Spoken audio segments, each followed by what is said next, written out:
ਉੱਥੇ ਜਾ ਕੇ ਅਸੀਂ ਇੰਜੀਨੀਅਰ ਬਣਨ ਨਹੀਂ ਜਾ ਰਹੇ, ਨਾ ਡਾਕਟਰ ਬਣਨ ਲਈ ਜਾ ਰਹੇ ਹਾਂ। ਅਸੀਂ ਜਾ ਕਾਹਦੇ ਲਈ ਜਾਏ ਹਾਂ ਕਿ ਉੱਥੇ ਅਸੀਂ ਡਰਾਈਵਰੀ ਕਰ ਰਹੇ ਹਾਂ। ਤੇ ਉਸ ਡਰਾਈਵਰੀ ਨੇ ਤੁਸੀਂ ਦੇਖ ਲਓਗੇ ਕਿ ਕੈਨੇਡਾ ਵੀ ਬੰਦ ਕੀਤਾ ਹੋਇਆ ਹੁਣ ਇਸ ਵੇਲੇ। ਤਾਂ ਆਉਣ ਵਾਲੇ ਸਮੇਂ ਦੇ ਵਿੱਚ ਜਿਹੜਾ ਹੈ ਸਭ ਤੋਂ ਜ਼ਿਆਦਾ ਡਰਾਈਵਰ ਜਿਹੜਾ ਹੈ ਉਹ ਸਾਡੇ ਸਿੱਖਾਂ ਸਰਦਾਰਾਂ ਦੇ ਬੱਚੇ ਹੋਣਗੇ, ਕਿਉਂਕਿ ਉਹਦੇ ਵਿੱਚ ਪੈਸੇ ਬਣਦੇ ਆ ਵਧੀਆ। ਅਸੀਂ ਸ਼ੌਂਕ ਸਮਝਦੇ ਆ, ਹਲ ਵਾਹੁਣ ਦੇ ਨਾਲੋਂ ਡਰਾਈਵਰੀ ਕਰਨ ਨੂੰ ਅਸੀਂ ਸ਼ੌਂਕ ਸਮਝਦੇ ਆ। ਚਲੋ ਠੀਕ ਆ, ਕੋਈ ਵੀ ਕਿੱਤਾ ਮਾੜਾ ਨਹੀਂ, ਪਰ ਸਾਡੇ ਬੱਚਿਆਂ ਜਿਹੜੀ ਹੈਗੀ ਹੈ ਉਹ ਡਾਕਟਰ, ਵਕੀਲ, ਹੋਰ ਬਹੁਤ ਕੁਝ ਬਣ ਸਕਦੇ ਆ, ਜਿਨ੍ਹਾਂ ਦੇ ਵਿੱਚ ਤੁਹਾਡੇ ਮਾਂ-ਬਾਪ ਨੂੰ ਵੀ ਚਾਹੀਦਾ। ਪਰ ਇਹ ਜਿਹੜੀਆਂ ਗੱਲਾਂ ਸਾਡੇ ਕਿਉਂ ਦਿਮਾਗ ਇੱਥੋਂ ਬਾਹਰ ਨੂੰ ਜਾ ਰਿਹਾ, ਕਿਉਂ ਸਾਡੇ ਪੈਸੇ ਉਹਦੇ ਮਗਰ ਜਾ ਰਹੇ ਆ, ਕਿਸ ਤਰ੍ਹਾਂ ਸਾਡੇ ਜਿਹੜਾ ਰੇਨ ਆ ਉਹ ਵੀ ਡਰੇਨ ਹੋ ਰਿਹਾ। ਇਸ ਵਾਸਤੇ ਹੀ 14 ਅਰਬ ਘਣ ਮੀਟਰ ਪਾਣੀ ਜਿਹੜਾ ਹਰ ਸਾਲ ਖਤਮ ਹੋ ਮੁੱਕ ਜਾਂਦਾ। ਸੋ ਇਹਦੀ ਘਾਟ ਜਿਹੜੀ ਹੈ ਉਹ ਕਿੱਦਾਂ ਪੂਰਾ ਕਰਾਂਗੇ? ਇਹ ਦਰਦ ਹੋਣਾ ਚਾਹੀਦਾ ਸਾਰੀ ਪੋਲੀਟੀਕਲ ਪਾਰਟੀਆਂ ਤੇ ਸਾਰੇ ਜਿੰਨੇ ਉਮੀਦਵਾਰ ਆ। ਤੇ ਜੇ ਇਹਨਾਂ ਦੇ ਵਿੱਚੋਂ ਕਵੇ ਕਿ ਮੈਨੂੰ ਇਹਦੇ ਬਾਰੇ ਨਹੀਂ ਜਾਣਕਾਰੀ ਜਾਂ ਮੈਂ ਨਹੀਂ ਇਹਦੇ ਬਾਰੇ ਜਾਂ ਕੀ ਆ, ਤੇ ਸਾਨੂੰ ਲੱਗਦਾ ਕਿ ਤੁਹਾਨੂੰ ਵੋਟ ਨਹੀਂ ਪਾਉਣੀ ਚਾਹੀਦੀ। ਅਸੀਂ ਕਹੀਏ ਨਾ ਵਿਚਾਰ ਨਹੀਂ ਅਸੀਂ ਸੁਣੇ, ਕਿਸੇ ਵੀ ਪਾਰਟੀ ਦੇ ਅਸੀਂ ਵਿਚਾਰ ਨਹੀਂ ਸੁਣੇ। ਅਸੀਂ ਪਹਿਲਾਂ ਹੀ ਕਹਿੰਦੇ ਹਾਂ ਕਿ ਜਿਹੜਾ ਸਾਡੇ ਭਵਿੱਖ ਲਈ ਚਿੰਤਤ ਨਹੀਂ, ਚਾਹੇ ਉਹ ਕੋਈ ਪਾਰਟੀ ਹੈ ਚ ਕੁਛ ਵੀ ਹੈ, ਜਿਹੜਾ ਸਾਨੂੰ ਇਹ ਨਹੀਂ ਦਿੰਦਾ ਵਿਜ਼ਨ ਵੀ 17ਵੇਂ ਸਾਲ ਤੁਹਾਡਾ ਕੀ ਹੋਊਗਾ, ਤੇ ਦੱਸੋ ਵੋਟਾਂ ਪਾ ਕੇ ਮਗਰੋਂ ਇਹਨਾਂ ਦੇ ਕੋਲ ਕਿਹੜੀ ਚੀਜ਼ ਆ ਜਾਣੀ ਹੈ ਜਿਹੜੀ ਇਹਨਾਂ ਨੂੰ ਦਿਮਾਗ ਕੰਮ ਕਰਨ ਲੱਗ ਪਊਗਾ। ਉਹ ਹੁਣ ਕਰਨਾ ਚਾਹੀਦਾ, ਸਾਨੂੰ ਵਿਜ਼ਨ ਦਿਓ। ਸੋ ਉਹਦੇ ਵਾਸਤੇ ਇਹ ਇੱਕ ਮੁੱਖ ਮੁੱਦਾ ਬਣਾਓ। ਤੁਹਾਡੇ ਚੈਨਲ ਮੈਨੀਫੈਸਟੋ ਆ ਗਿਆ, ਕੀ ਹੈ ਜੇ ਨਹੀਂ ਆਇਆ ਤੇ 20 ਤਰੀਕ ਤੱਕ ਸਾਡੇ ਕੋਲ ਵੀ ਸਮਾਂ ਸੋਚਣ ਦਾ, ਤੇ 20 ਤਰੀਕ ਤੱਕ ਭਾਵੇਂ ਸਪੈਸ਼ਲ ਪੇਪਰ ਤੇ ਕਢਾ ਕੇ ਲਿਆਓ ਵੀ ਅਸੀਂ ਇਹਨੂੰ ਮੁੱਖ ਮੁੱਦਾ ਬਣਾਉਨੇ ਆ, ਤੇ ਹੋਣਾ ਚਾਹੀਦਾ। ਨਹੀਂ ਅਸੀਂ ਤਾਂ ਵੋਟ ਨਹੀਂ ਪਾਵਾਂਗੇ। ਕਿਉਂ ਬਾਬਾ ਜੀ? ਅਸੀਂ ਨਹੀਂ ਪਾਵਾਂਗੇ। ਜਿਹੜੀ ਪਾਰਟੀ ਇਹ ਨਹੀਂ ਕਹਿ ਸਕਦੀ ਲੈ ਵੀ ਅਸੀਂ ਤੁਹਾਡੇ ਜਿਹੜਾ ਸਾਡਾ ਫੰਡਾਮੈਂਟਲ ਰਾਈਟ ਆ ਉਹ ਨਹੀਂ ਦੇਵਾਂਗੇ, ਇੰਨਾ ਸਿਰਫ ਬੋਲਣ ਵਾਸਤੇ ਜੇ ਉਹਦਾ ਜ਼ੋਰ ਲੱਗਦਾ, ਜੇ ਉਹਦੇ ਉੱਤੇ ਲੋਡ ਪੈਂਦਾ, ਤੇ ਅਸੀਂ ਕਹਿੰਦੇ ਅਸੀਂ ਬਿਲਕੁਲ ਉਹਨੂੰ ਵੋਟ ਨਹੀਂ ਪਾਵਾਂਗੇ। ਇਹਨਾਂ ਬੋਲ ਵੀ ਨਹੀਂ ਸਕਦਾ, ਇਹਨਾਂ ਵਿਸ਼ਵਾਸ ਵੀ ਨਹੀਂ ਜਿਹੜਾ ਦਵਾ ਸਕਦਾ। ਕਿੰਨੇ ਦਿਨ ਹੋ ਗਏ ਬਾਬਾ ਜੀ ਬੋਲਦਿਆਂ ਨੂੰ, ਕਿਸੇ ਪਾਰਟੀ ਦੇ ਪੋਲੀਟੀਕਲ ਲੀਡਰ ਦੇ ਚਿੰਤਾ ਬਣੀ ਵੀ ਅਸੀਂ 17ਵੇਂ ਸਾਲ ਨੂੰ ਪਾਣੀ ਦੇਵਾਂਗੇ। ਸੁਣੋ ਇਹਨਾਂ ਦੀਆਂ ਸਪੀਚਾਂ, ਇਹਨਾਂ ਦੇ ਮੁੱਖ ਲੀਡਰ ਉਹੀ ਕਰੀ ਜਾਂਦੇ ਆ। ਸੋ ਇਹ ਗੱਲਾਂ ਜਿਹੜੀਆਂ ਹੈਗੀਆਂ, ਹੁਣ ਕਈ ਵਾਰ ਕਹਿਣਗੇ ਬਾਬਾ ਜੀ ਇਹ ਤੂੰ ਬਣਾਉਂਦੇ ਨਹੀਂ। ਅਸੀਂ ਕਿਹਾ ਨਾ ਬਣਾਉਣ, ਜਿਹੜਾ ਸਾਨੂੰ ਬਣਾਉਣਾ ਚਾਹੀਦਾ ਸੀ ਉਹ ਬਣਾ ਰਹੇ ਹਾਂ। ਅਸੀਂ ਤੁਹਾਡੀ ਉਹ ਗੱਲ ਕਰ ਰਹੇ ਹਾਂ ਜਿਹੜਾ ਕੋਈ ਵੀ ਨਹੀਂ ਕਰ ਰਿਹਾ, ਉਹ ਗੱਲ ਕਰ ਰਹੇ ਹਾਂ ਜਿਹੜੀ ਸਾਨੂੰ ਕਰਨੀ ਚਾਹੀਦੀ ਹੈ। ਸੋ ਜੋ ਕੁਝ ਵੀ ਸੰਵਾਦ ਤੁਹਾਡਾ ਹੋ ਰਿਹਾ, ਸਾਨੂੰ ਇਹਦੇ ਉੱਤੇ ਨਹੀਂ, ਇਹ ਸਾਰੀ ਦੁਨੀਆ ਦੇ ਵਿੱਚ ਤੁਹਾਡੀ ਗੱਲ ਜਾ ਰਹੀ ਹੈ। ਇਸੇ ਵਾਸਤੇ ਹੀ ਅਸੀਂ ਨਾ ਤਾਂ ਕੋਈ ਵੱਡੇ ਇਕੱਠ ਕਰਨ ਦੀ ਕਦੇ ਸੋਚੀਏ। ਆ ਜਦੋਂ ਤੋਂ ਡਿਜੀਟਲ ਆ ਗਿਆ ਤੇ ਅਸੀਂ ਕਹਿੰਦੇ ਫੇਸਬੁੱਕ ਦੇ ਉੱਤੇ ਆਪਾਂ ਬੋਲ ਦਿੱਤਾ, ਘੱਟੋ ਘੱਟ ਜਿਹੜਾ ਇੰਟਰਸਟਡ ਆ ਉਹਦੇ ਤੱਕ ਤੋਂ ਗੱਲ ਚਲੇ ਜਾਂਦੀ ਹੈ, ਸਮਝ ਲੈਂਦਾ। ਤੇ ਜੇ ਉਹਦੇ ਵਿੱਚੋਂ ਕੁਛ ਉਹਨੂੰ ਚੰਗਾ ਲੱਗਾ, ਉਹ ਪਤਾ ਨਹੀਂ ਕਿੰਨੇ ਤੱਕ ਪਹੁੰਚਾਊਗਾ, ਸ਼ੇਅਰ ਹੀ ਕਰ ਦੇਣੀ ਹੈ। ਤੇ ਜੇ ਨਹੀਂ ਹੈ ਅਨਪੜ੍ਹ ਆ ਤਾਂ ਉਹਨੂੰ ਖੜਾ ਕਰਕੇ ਦੱਸੂਗਾ, ਵੀ ਸੁਣਾ ਵੀ ਸਕਦਾ ਵੀ ਆ ਬਾਬਾ ਜੀ ਕੀ ਕਹਿੰਦੇ ਆ। ਅਸੀਂ ਕਹਿੰਦੇ ਅਸੀਂ ਬੋਲਦੇ ਆ ਇਹਦੇ ਉੱਤੇ। ਕਿਸੇ ਪੋਲੀਟੀਕਲ ਪਾਰਟੀ ਨੂੰ ਲੱਗਦਾ ਬਾਬਾ ਜੀ ਤੁਸੀਂ ਇਹ ਲੋਕਾਂ ਨੂੰ ਆ ਜਿਹੜਾ ਹੈਗਾ ਕਿਹੜੇ ਕੰਮ ਤੇ ਲਾਤਾ, ਇਹ ਸਾਡੀ ਸਮੇਂ ਦੀ ਲੋੜ ਆ, ਤੁਹਾਡੇ ਤੋਂ ਅਸੀਂ ਆਸ ਰੱਖਦੇ ਆ। ਇਹ ਕੁਰਸੀ ਦੇ ਉੱਤੇ ਤੁਹਾਨੂੰ ਇਹਨਾਂ ਇਲਾਕੇ ਦੇ ਲੋਕਾਂ ਨੇ ਬਿਠਾਉਣਾ, ਇੱਕ ਸਾਡੀ ਇਕੱਲਿਆਂ ਦੀ ਵੋਟ ਨਾਲ ਨਹੀਂ ਬਣਨਾ। ਪਰ ਅਸੀਂ ਕਹਿੰਦੇ ਹਰ ਵੋਟ ਪਾਉਣ ਵਾਲਾ ਇਹ ਜ਼ਰੂਰ ਪੁੱਛੇ ਤੁਹਾਡੇ ਤੋਂ ਕਿ ਸਾਡੇ ਹਵਾ, ਪਾਣੀ, ਧਰਤੀ ਬਾਰੇ ਤੁਹਾਡੇ ਵਿਚਾਰ ਕੀ ਹੈ। ਜੇ ਤੁਹਾਡੀਆਂ ਪਾਰਟੀਆਂ ਇਹ ਨਹੀਂ ਦਿਖਾਉਂਦੀਆਂ ਤੇ ਤੁਸੀਂ ਇਕੱਲੇ ਤੋਂ ਪੁੱਛੋ ਜਿਹਨੂੰ ਪਾਉਣਦੇ ਆ ਕਿ ਭਾਈ ਤੁਹਾਡੀ ਕੀ ਰਾਏ ਆ। ਸੋ ਅਸਲੀ ਗੱਲ ਤਾਂ ਇਹ ਉਹ ਸਮਾਂ ਆ ਗਿਆ, ਤੁਹਾਡੀ ਵੋਟ ਦੀ ਬੜੀ ਵੈਲਿਊ ਹੈ। ਹੁਣ ਤੱਕ ਇਹ ਗੱਲ ਹੁੰਦੀ ਰਹੀ ਹੈ, ਅਸੀਂ ਵੀ ਸੁਣਦੇ ਸੀ, ਅਸੀਂ ਉਸ ਮਾਨਸਿਕਤਾ ਦੇ ਨਾਲ ਜੁੜੇ ਹੋਏ ਸੀ। ਅਸੀਂ ਤੁਹਾਨੂੰ ਝੂਠ ਬੋਲੀਏ, ਸਾਡੀਆਂ ਪਿਛਲੀਆਂ ਵੀਡੀਓ ਦੇਖ ਲਿਓ, ਅਸੀਂ ਕਹਿੰਦੇ ਸੀਗੇ ਵੀ ਲੋਕ ਤਾਂ ਪੈਸਿਆਂ ਤੇ ਵੋਟ ਪਾ ਦਿੰਦੇ ਆ, ਲੋਕ ਨਸ਼ੇ ਪੀ ਕੇ ਵੋਟ ਪਾ ਲੈਂਦੇ ਆ, ਵੀ ਦੱਸੋ ਹੋਊਗੀ। ਕਿਉਂ ਕਿਉਂਕਿ ਜਦੋਂ ਅਸੀਂ ਵਿਦਵਾਨ ਦੇਖਦੇ ਹਾਂ ਜਿਨ੍ਹਾਂ ਦੇ ਸਿਆਣਪ ਵਾਲਿਆਂ ਕੋਲ ਗੱਲ ਕਰਦੇ ਹਾਂ, ਜਦੋਂ ਉਹ ਇਦਾਂ ਸਿਰ ਜਿਹਾ ਸਿੱਧਾ ਮਿਲਦਾ, ਨਹੀਂ ਬਾਬਾ ਜੀ ਇੱਥੇ ਕੁਝ ਨਹੀਂ ਹੋਣ ਵਾਲਾ, ਫਿਰ ਕਈ ਵਾਰ ਹੁੰਦਾ ਨਾ ਵੀ ਆਪਾਂ ਕੀ ਕਰਾਂਗੇ, ਕਿੱਥੇ ਜਾਵਾਂਗੇ।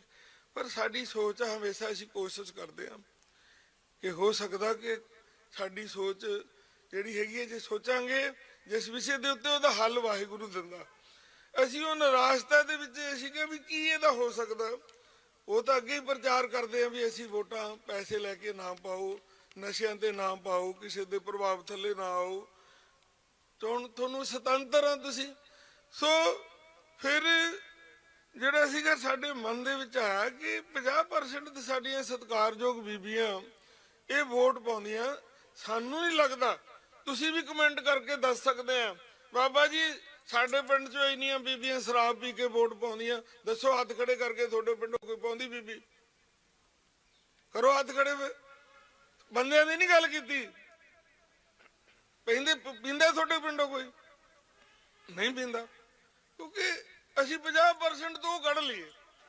ਤੇ ਉਹਦੇ ਵਿੱਚੋਂ IAS ਅਧਿਕਾਰੀ, PCS ਅਧਿਕਾਰੀ, ਟੀਚਰ ਸਾਹਿਬਾਨ, ਵਿਦਵਾਨ, ਸਾਡੇ ਪੱਤਰਕਾਰ ਸਾਹਿਬਾਨ, ਸਾਡੇ ਡਾਕਟਰ ਸਾਹਿਬਾਨ, ਸਾਡੇ ਵਕੀਲ ਸਾਹਿਬਾਨ, ਸਾਡੇ ਹੋਰ ਜਿੰਨੇ ਵੀ ਪੜ੍ਹਿਆ ਲਿਖਿਆ ਵਰਗ, ਸਾਡੀਆਂ ਫੋਰਸਾਂ, ਸਾਡੇ ਜਿਹੜੇ ਖਿਡਾਰੀ ਆ, ਇਹਨਾਂ 'ਚੋਂ ਕੌਣ ਆ ਪੈਸੇ ਲੈ ਕੇ ਵੋਟ ਪਾਉਂਦਾ ਹੋਊਗਾ ਜਾਂ ਨਸ਼ੇ ਤੇ ਵੋਟ ਪਾਉਂਦਾ ਹੋਊ?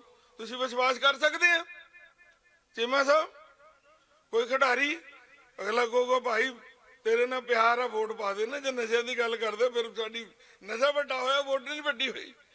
ਹਾਂ, ਕਾਨ ਸਿੰਘ ਜੀ ਪੰਨੂ ਵੀ ਪਹੁੰਚ ਗਿਆ, ਸੋ ਇਹ ਵੀ ਆਪਣੇ ਵਿਚਾਰ ਰੱਖਣਗੇ। ਆਪਾਂ ਵੇਟ ਕਰ ਰਹੇ ਹਾਂ ਕਿ 5 ਮਿੰਟ ਹਜੇ ਰਹਿੰਦੇ ਆ। ਸੋ ਬਹੁਤ ਬਹੁਤ ਧੰਨਵਾਦ ਪੰਨੂ ਸਾਹਿਬ। ਆਓ ਪੰਨੂ ਸਾਹਿਬ, ਆਜੋ ਜੀ ਆਇਆਂ ਨੂੰ। ਸੋ ਲਗਾਤਾਰ ਇਹ ਸਮਾਗਮ ਹੋ ਰਿਹਾ, ਜਿਹਦੇ ਵਿੱਚ ਹਰ ਤਰ੍ਹਾਂ ਦੀ ਜਾਣਕਾਰੀ, ਹਰ ਕੋਸ਼ਿਸ਼ ਕੀਤੀ ਹੈ ਕਿ ਅਸੀਂ ਗੱਲ ਕਰੀਏ। ਅਸੀਂ ਬੇਨਤੀ ਕਰ ਰਹੇ ਸੀ ਕਿ ਇਹ ਜਿਹੜੇ ਸਾਡੇ ਮੁੱਦੇ ਆ, ਦਰਖਤ ਜਿਹੜੇ ਆ 5 ਸਾਲਾਂ 'ਚ ਅਸੀਂ ਘੱਟੋ ਘੱਟ 5% ਅਸੀਂ ਵਧਾਈਏ। ਉਹ ਅਸੀਂ 5 ਬੂਟੇ ਮੋਟਰਾਂ ਤੇ ਵੀ ਲਵਾ ਸਕਦੇ ਹਾਂ, ਉਹ ਪੰਚਾਇਤੀ ਪੈਲੀਆਂ 'ਚ ਵੀ ਲਵਾ ਸਕਦੇ ਹਾਂ, ਉਹ ਬਾਗਬਾਨੀ ਲਵਾ ਕੇ ਵੀ ਕਰ ਸਕਦੇ ਹਾਂ। ਉਹ ਘੱਟੋ ਘੱਟ ਮੂੰਹ ਤਾਂ ਖੋਲੋ, ਘੱਟੋ ਘੱਟ ਪਾਣੀ ਪਟਾਉਣ ਲਈ ਡ੍ਰਿਪ ਸਿਸਟਮ ਲੱਗ ਸਕਦੇ ਆ, ਫੁਆਰਾ ਲੱਗ ਸਕਦਾ, ਉਹਦੇ ਉੱਤੇ ਘੱਟੋ ਘੱਟ ਕੋਈ ਵੇਦ ਤਾਂ ਦੱਸੋ। ਅਸੀਂ ਤਾਂ ਤੁਹਾਨੂੰ ਬੁਲਾਉਣਾ ਚਾਹੁੰਦੇ ਆ, ਚਾਹੇ ਉਹ ਕਿਸੇ ਪਾਰਟੀ ਦਾ ਪ੍ਰਧਾਨ ਹੋਵੇ, ਚਾਹੇ ਕੋਈ ਕੈਂਡੀਡੇਟ ਹੋਵੇ। ਅਸੀਂ ਚਾਹੁੰਦੇ ਆ ਕਿ ਤੁਸੀਂ ਇਹਨਾਂ ਮੁੱਦਿਆਂ ਤੇ ਗੱਲ ਕਰੋ, ਗੱਲ ਆ ਤੇ ਹੱਲ ਆ। ਤੇ ਜੇ ਨਹੀਂ ਕੋਈ ਕਰਨਾ ਚਾਹੁੰਦਾ, ਇਹਦੇ ਵਿੱਚ ਕੋਈ ਨੁਕਸਾਨ ਵਾਲੀ ਗੱਲ ਆ, ਤੇ ਅਸੀਂ ਕਹਿੰਦੇ ਉਹ ਆਪਣਾ ਮੂੰਹ ਖਰਾਬ ਵੀ ਨਾ ਕਰੇ, ਅਸੀਂ ਉਹਨੂੰ ਕੋਈ ਕਿਸੇ ਦੇ ਉੱਤੇ। ਹਾਂ, ਪਰ ਜੇ ਨਹੀਂ ਲੋਕ ਸਾਨੂੰ ਜਿਉਣ ਦਾ ਹੱਕ ਵੀ ਕੋਈ ਪੋਲੀਟੀਕਲ ਪਾਰਟੀ ਜਾਂ ਲੀਡਰ ਕਹਿੰਦੀ ਮੈਂ ਨਹੀਂ ਇਹਦਾ ਵਾਅਦਾ ਕਰਦਾ, ਤੇ ਫਿਰ ਡੰਡੀ ਫੜੇ ਅਸੀਂ ਵੀ ਉਹਦੇ ਕੁਛ ਨਹੀਂ, ਅਸੀਂ ਉਹ ਕੁਛ ਨਹੀਂ ਕਰਾਉਣਾ। ਜਿਹੜਾ ਸਾਨੂੰ ਅੱਜ ਨਹੀਂ ਜਿਹੜਾ ਹੈਗਾ ਵਿਸ਼ਵਾਸ ਦੁਆਰਿਆ, ਤੇ ਜੇ ਕੱਲ ਨੂੰ ਕਹੋ ਵੀ ਤੁਹਾਨੂੰ ਜਿਹੜਾ ਹੈਗਾ ਵਾ ਸਹਿਬਰ ਲਾ ਦਾਂਗੇ, ਉਹ ਤੋਂ ਆਸ ਵੀ ਨਹੀਂ ਰੱਖਣੀ ਚਾਹੀਦੀ। ਜਿਹੜੀ ਇਹ ਵੋਟ ਆ, ਕਿਸੇ ਵੇਲੇ ਅਸੀਂ ਗੁਲਾਮ ਸੀ ਮੁਗਲਾਂ ਦੇ, ਕਿਸੇ ਵੇਲੇ ਗੁਲਾਮ ਸੀ ਅਸੀਂ ਅੰਗਰੇਜ਼ਾਂ ਦੇ।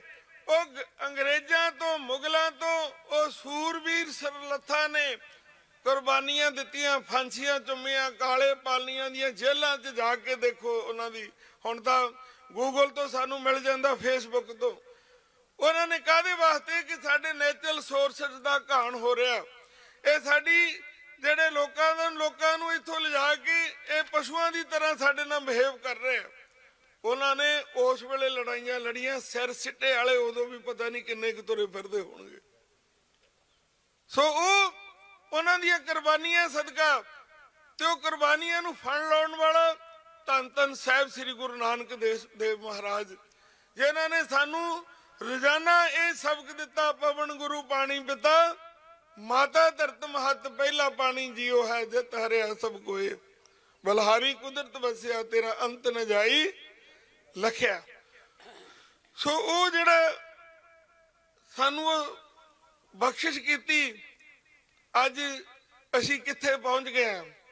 ਸਭ ਤੋਂ ਵੱਡੀ ਪਾਵਰ ਸਾਨੂੰ ਵੋਟ ਦੀ ਪਾਵਰ ਦਿੱਤੀ ਕਿ ਅਸੀਂ ਆਪਣਾ ਪੰਚ ਆਪ ਚੁਣ ਸਕਦੇ ਹਾਂ, ਆਪਣਾ ਸਰਪੰਚ ਆਪ ਚੁਣ ਸਕਦੇ ਹਾਂ, ਆਪਣਾ ਐਮਐਲਏ ਆਪ ਚੁਣ ਸਕਦੇ ਹਾਂ, ਆਪਣਾ ਐਮਪੀ ਆਪ ਚੁਣ ਸਕਦੇ ਹਾਂ। ਤੇ ਜਿਹਨੂੰ ਚੁਣ ਸਕਦੇ ਆ ਪਹਿਲਾਂ ਚੁਣ ਲੱਗੇ ਆ ਠਣਕਾਓ।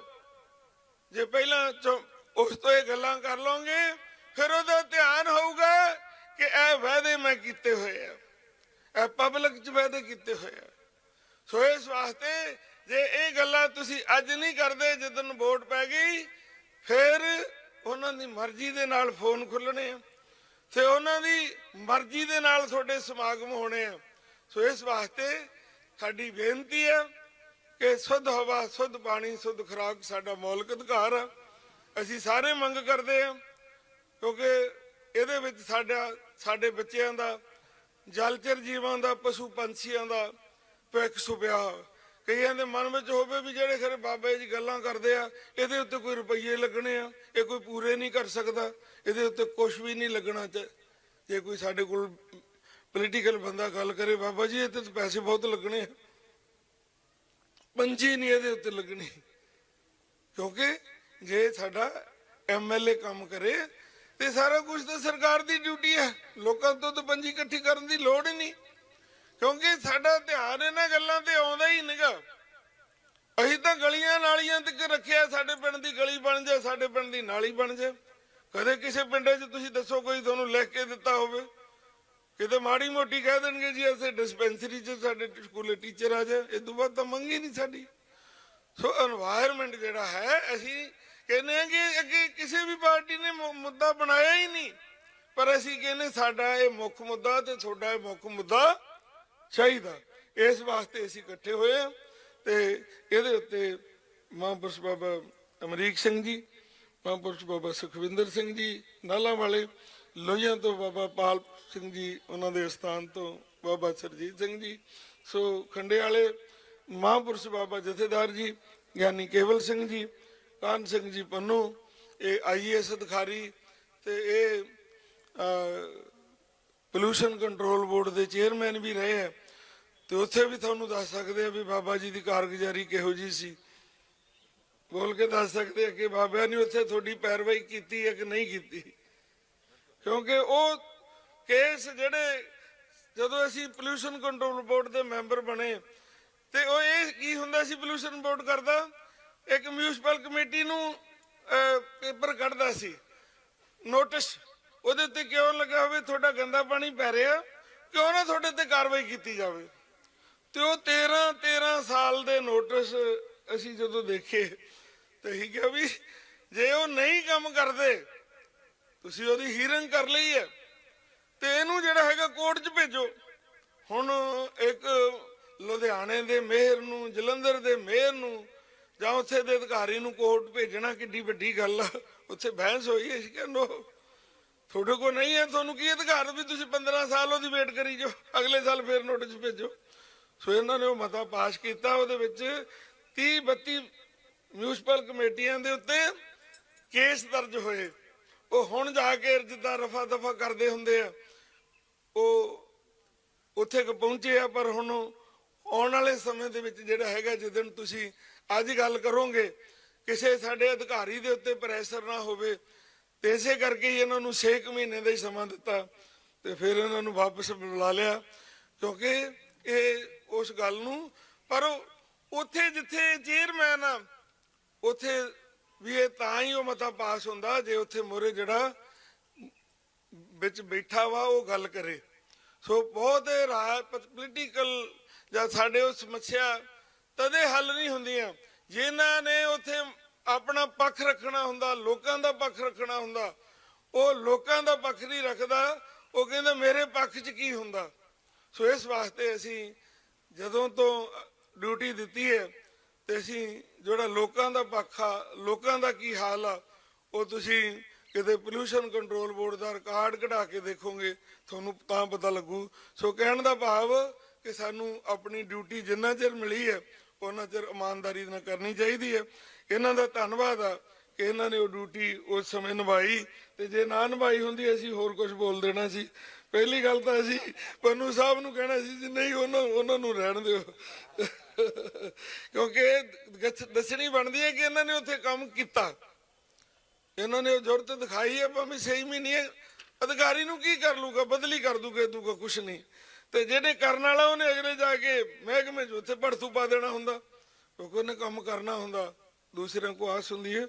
ਸੋ ਅਸੀਂ ਇਸੇ ਕਰਕੇ ਹੀ ਨਾਲ ਉਹ ਇਮਾਨਦਾਰ ਜਾਂ ਉਹ ਸ਼ਖਸੀਅਤਾਂ ਨੂੰ ਜੋੜਿਆ ਕਿ ਜਿਹੜੀਆਂ ਗੱਲਾਂ ਹੋ ਸਕਦਾ ਬਾਬਿਆਂ ਦੀਆਂ ਨਾ ਸੁਣਨ ਨੂੰ ਤਿਆਰ ਹੋਣ, ਉਹਨਾਂ ਨੇ ਜਦੋਂ ਇੱਕ ਅਧਿਕਾਰੀ ਬੋਲਦੇ ਆ ਉਹ ਸੁਣਨ ਨੂੰ ਤਿਆਰ ਹੋ ਜਾਂਦੇ ਆ।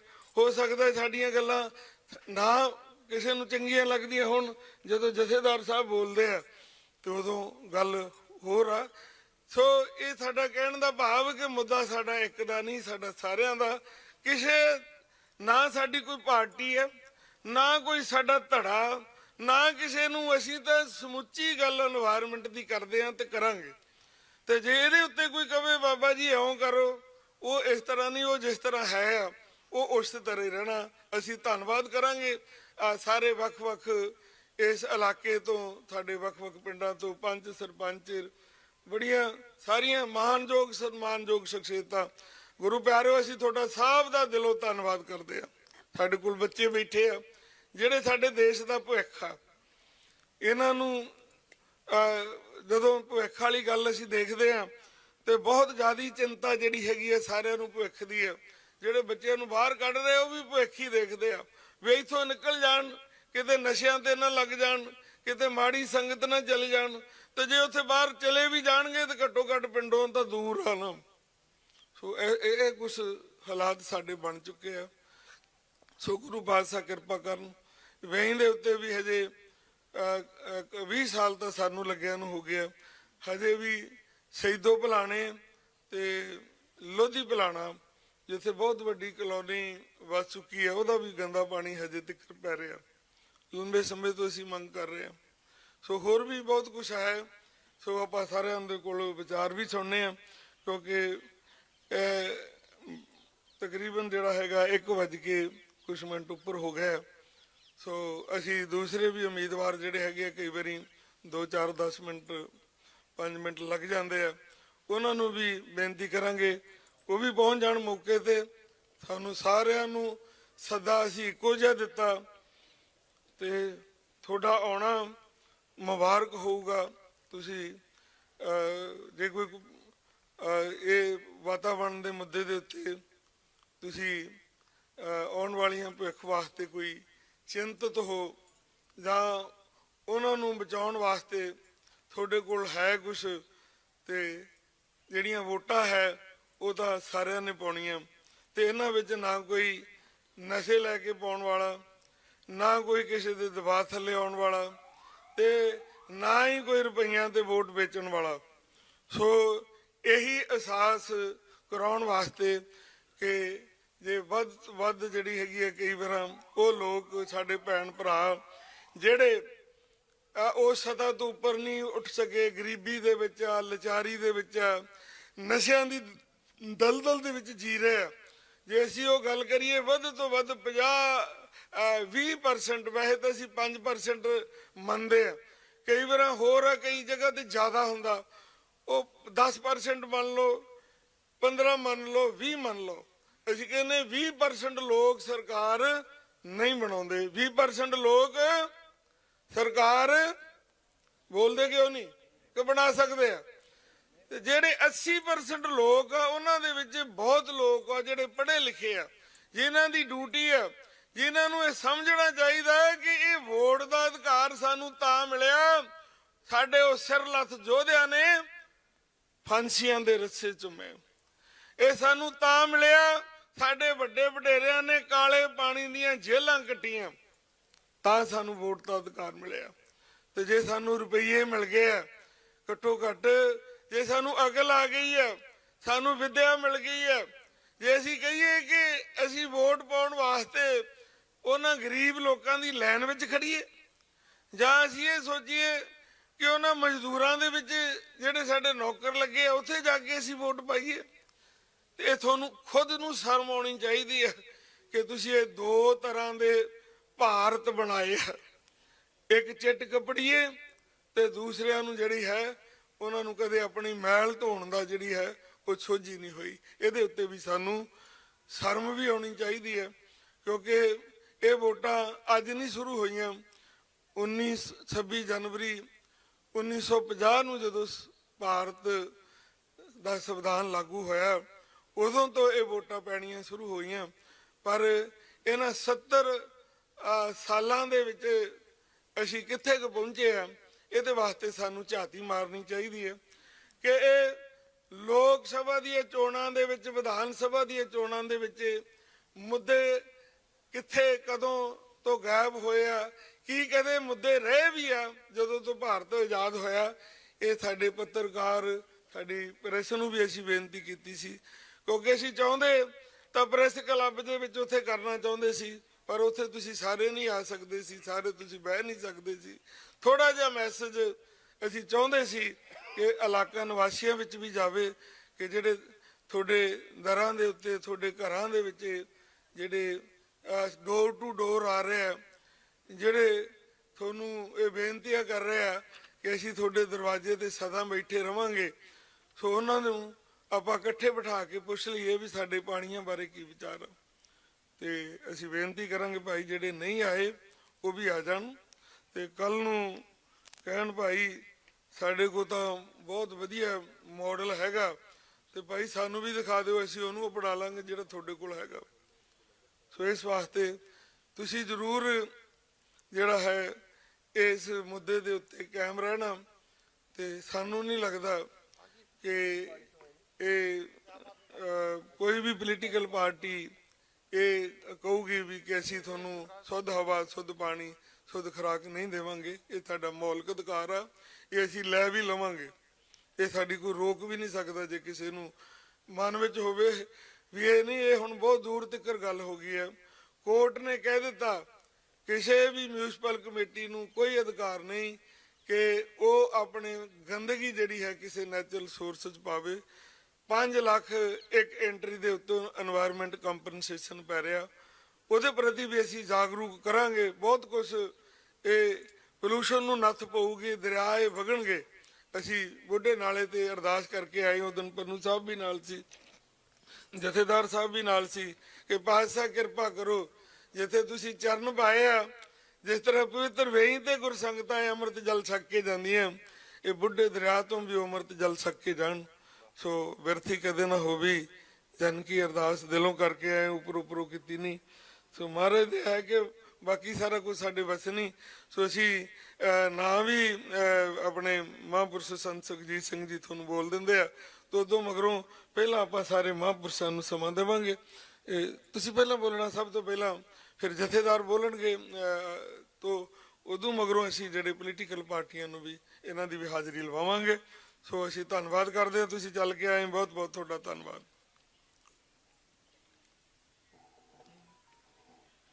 ਉਹਨਾਂ ਨੂੰ ਪਹਿਲਾਂ ਬੁਲਾ ਦਿਓ, ਇਹਨਾਂ ਨੇ ਜਾਣਾ। ਹਾਂ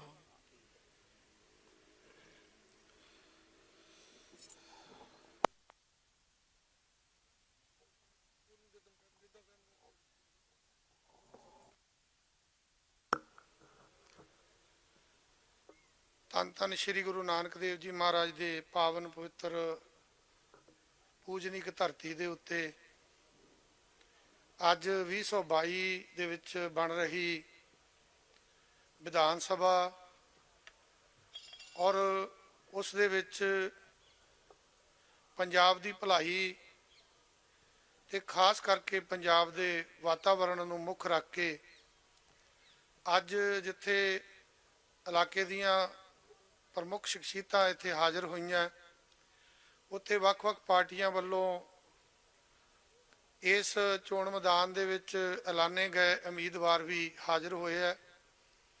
ਸਾਰੀਆਂ ਸੰਗਤਾਂ ਦਾ ਬਹੁਤ-ਬਹੁਤ ਸਤਿਕਾਰ, ਬਹੁਤ-ਬਹੁਤ ਧੰਨਵਾਦ ਤੇ ਜੀ ਆਇਆਂ ਨੂੰ।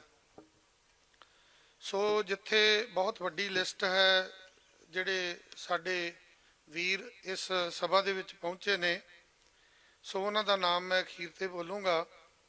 ਸੰਤ ਬਲਬੀਰ ਸਿੰਘ ਜੀ ਸੀਚੇਵਾਲ ਦੇ ਨਾਲ ਸੰਤ ਅਮਰੀਕ ਸਿੰਘ ਜੀ ਖਕਰੈਣ, ਕਾਹਨ ਸਿੰਘ ਜੀ ਪੰਨੋ, ਸੰਤ ਬਾਬਾ ਲੀਡਰ ਸਿੰਘ ਜੀ ਸੈਫਲਾਬਾਦ, ਉਹਨਾਂ ਦੇ ਸੇਵਾਦਾਰ ਆਏ ਨੇ। ਸੰਤ ਗੁਰਚਰਨ ਸਿੰਘ ਜੀ ਦਮਦਮਾ ਸਾਹਿਬ, ਉਹ ਥੋੜੀ ਸਿਹਤ ਉਹਨਾਂ ਦੀ ਬਜ਼ੁਰਗ ਅਵਸਥਾ ਹੈ, ਉਹਨਾਂ ਦੇ ਸੇਵਾਦਾਰ ਆਏ ਨੇ। ਗਿਆਨੀ ਕੇਵਲ ਸਿੰਘ ਜੀ ਸਾਬਕਾ ਜਥੇਦਾਰ ਤਖਤ ਸ੍ਰੀ ਦਮਦਮਾ ਸਾਹਿਬ, ਸਤਨਾਮ ਸਿੰਘ ਜੀ ਖੰਡਾ ਤਰਨਤਾਰਨ ਤੋਂ, ਤੇ ਸੰਤ ਸੁਰਜੀਤ ਸਿੰਘ ਜੀ ਨਿਰਮਲ ਕੁਟੀਆ ਲੋਹੀਆਂ ਤੋਂ, ਤੇ ਸੰਤ ਸੁਖਵੰਤ ਸਿੰਘ ਜੀ ਨਿਰਮਲ ਕੁਟੀਆ ਨਾਲਾ ਤੋਂ ਸਾਡੇ ਦਰਮਿਆਨ ਬਿਰਾਜਮਾਨ ਨੇ। ਸੋ ਪੋਲੀਟੀਕਲ ਪਾਰਟੀਆਂ ਦੇ ਜਿਹੜੇ ਉਮੀਦਵਾਰ ਸਾਡੇ ਕੋਲ ਹਾਜ਼ਰ ਹੋਏ ਨੇ, ਉਹਨਾਂ ਵਿੱਚ ਸਰਦਾਰ ਸਰਦੂਲ ਸਿੰਘ ਜੀ ਇਨਸਾਨੀਅਤ ਲੋਕ ਵਿਕਾਸ ਪਾਰਟੀ ਕਿਸਾਨ ਦਲ ਤੋਂ ਨੇ, ਹਰਪ੍ਰੀਤਪਾਲ ਸਿੰਘ ਜੀ ਸੰਯੁਕਤ ਕਿਸਾਨ ਮੋਰਚੇ ਤੋਂ ਨੇ, ਸੱਜਣ ਸਿੰਘ ਚੀਮਾ ਜੀ ਆਮ ਆਦਮੀ ਪਾਰਟੀ ਤੋਂ ਨੇ, ਇੰਦਰ ਪ੍ਰਤਾਪ ਸਿੰਘ ਜੀ ਰਾਣਾ ਆਜ਼ਾਦ ਉਮੀਦਵਾਰ ਨੇ, ਜੁਗਰਾਜਪਾਲ ਸਿੰਘ ਜੀ ਸ਼ਾਹੀ ਸ਼੍ਰੋਮਣੀ ਅਕਾਲੀ ਦਲ ਸੰਯੁਕਤ ਢੀਂਡਸਾ ਸਾਹਿਬ ਉਹਨਾਂ ਦੀ ਪਾਰਟੀ ਵੱਲੋਂ ਨੇ। ਇਹ ਉਮੀਦਵਾਰ ਵੀ ਸਾਡੇ ਵਿੱਚ ਹਾਜ਼ਰ ਨੇ।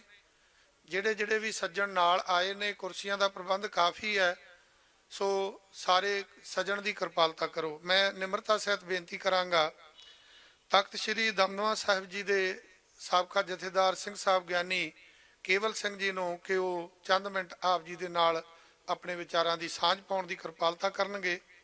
ਉਪਰੰਤ ਮੈਂ ਸਾਡੇ ਬਹੁਤ ਹੀ ਸਤਿਕਾਰਯੋਗ ਜਿਨ੍ਹਾਂ ਨੇ ਪੰਜਾਬ ਸਰਕਾਰ ਦੇ ਅੰਦਰ ਬਹੁਤ ਉੱਚੇ ਅਹੁਦੇ ਦੇ ਉੱਤੇ ਕੰਮ ਕੀਤਾ ਹੈ, ਖਾਸ ਕਰਕੇ ਪ੍ਰਦੂਸ਼ਣ ਨੂੰ ਕੰਟਰੋਲ ਕਰਨ ਲਈ, ਤੇ ਇੱਕ ਬਹੁਤ ਵੱਡੀ ਜਿਹੜੀ ਸਮੱਸਿਆ ਪੰਜਾਬ ਦੇ ਅੰਦਰ ਹੈ ਕਿ ਲਿਫਾਫੇ ਜਿਹੜੇ ਨੇ ਉਹ ਬੈਨ ਹੋਣ ਦੇ ਬਾਵਜੂਦ ਵੀ ਅਜੇ ਤੱਕ ਉਸੇ ਤਰ੍ਹਾਂ ਹੀ ਸਾਡੀ ਆਲੇ ਦੁਆਲੇ ਦੀ ਜਿਹੜਾ ਚੁਗਰਦਾ ਉਹਨੂੰ ਖਰਾਬ ਕਰੀ ਜਾ ਰਹੇ ਨੇ। ਉਸ ਸੰਬੰਧੀ ਬੜੇ ਕਰੜੇ ਫੈਸਲੇ ਲੈਣ ਵਾਲੇ ਅਧਿਕਾਰੀ ਸਰਦਾਰ ਕਾਹਨ ਸਿੰਘ ਜੀ ਪੰਨੂ, ਉਹਨਾਂ ਨੂੰ ਮੈਂ ਬੇਨਤੀ ਕਰਾਂਗਾ ਕਿ ਉਹ ਆਪਣੇ ਵਿਚਾਰ ਰੱਖਣਗੇ। ਸੋ ਜਥੇਦਾਰ ਗਿਆਨੀ ਕੇਵਲ ਸਿੰਘ ਜੀ।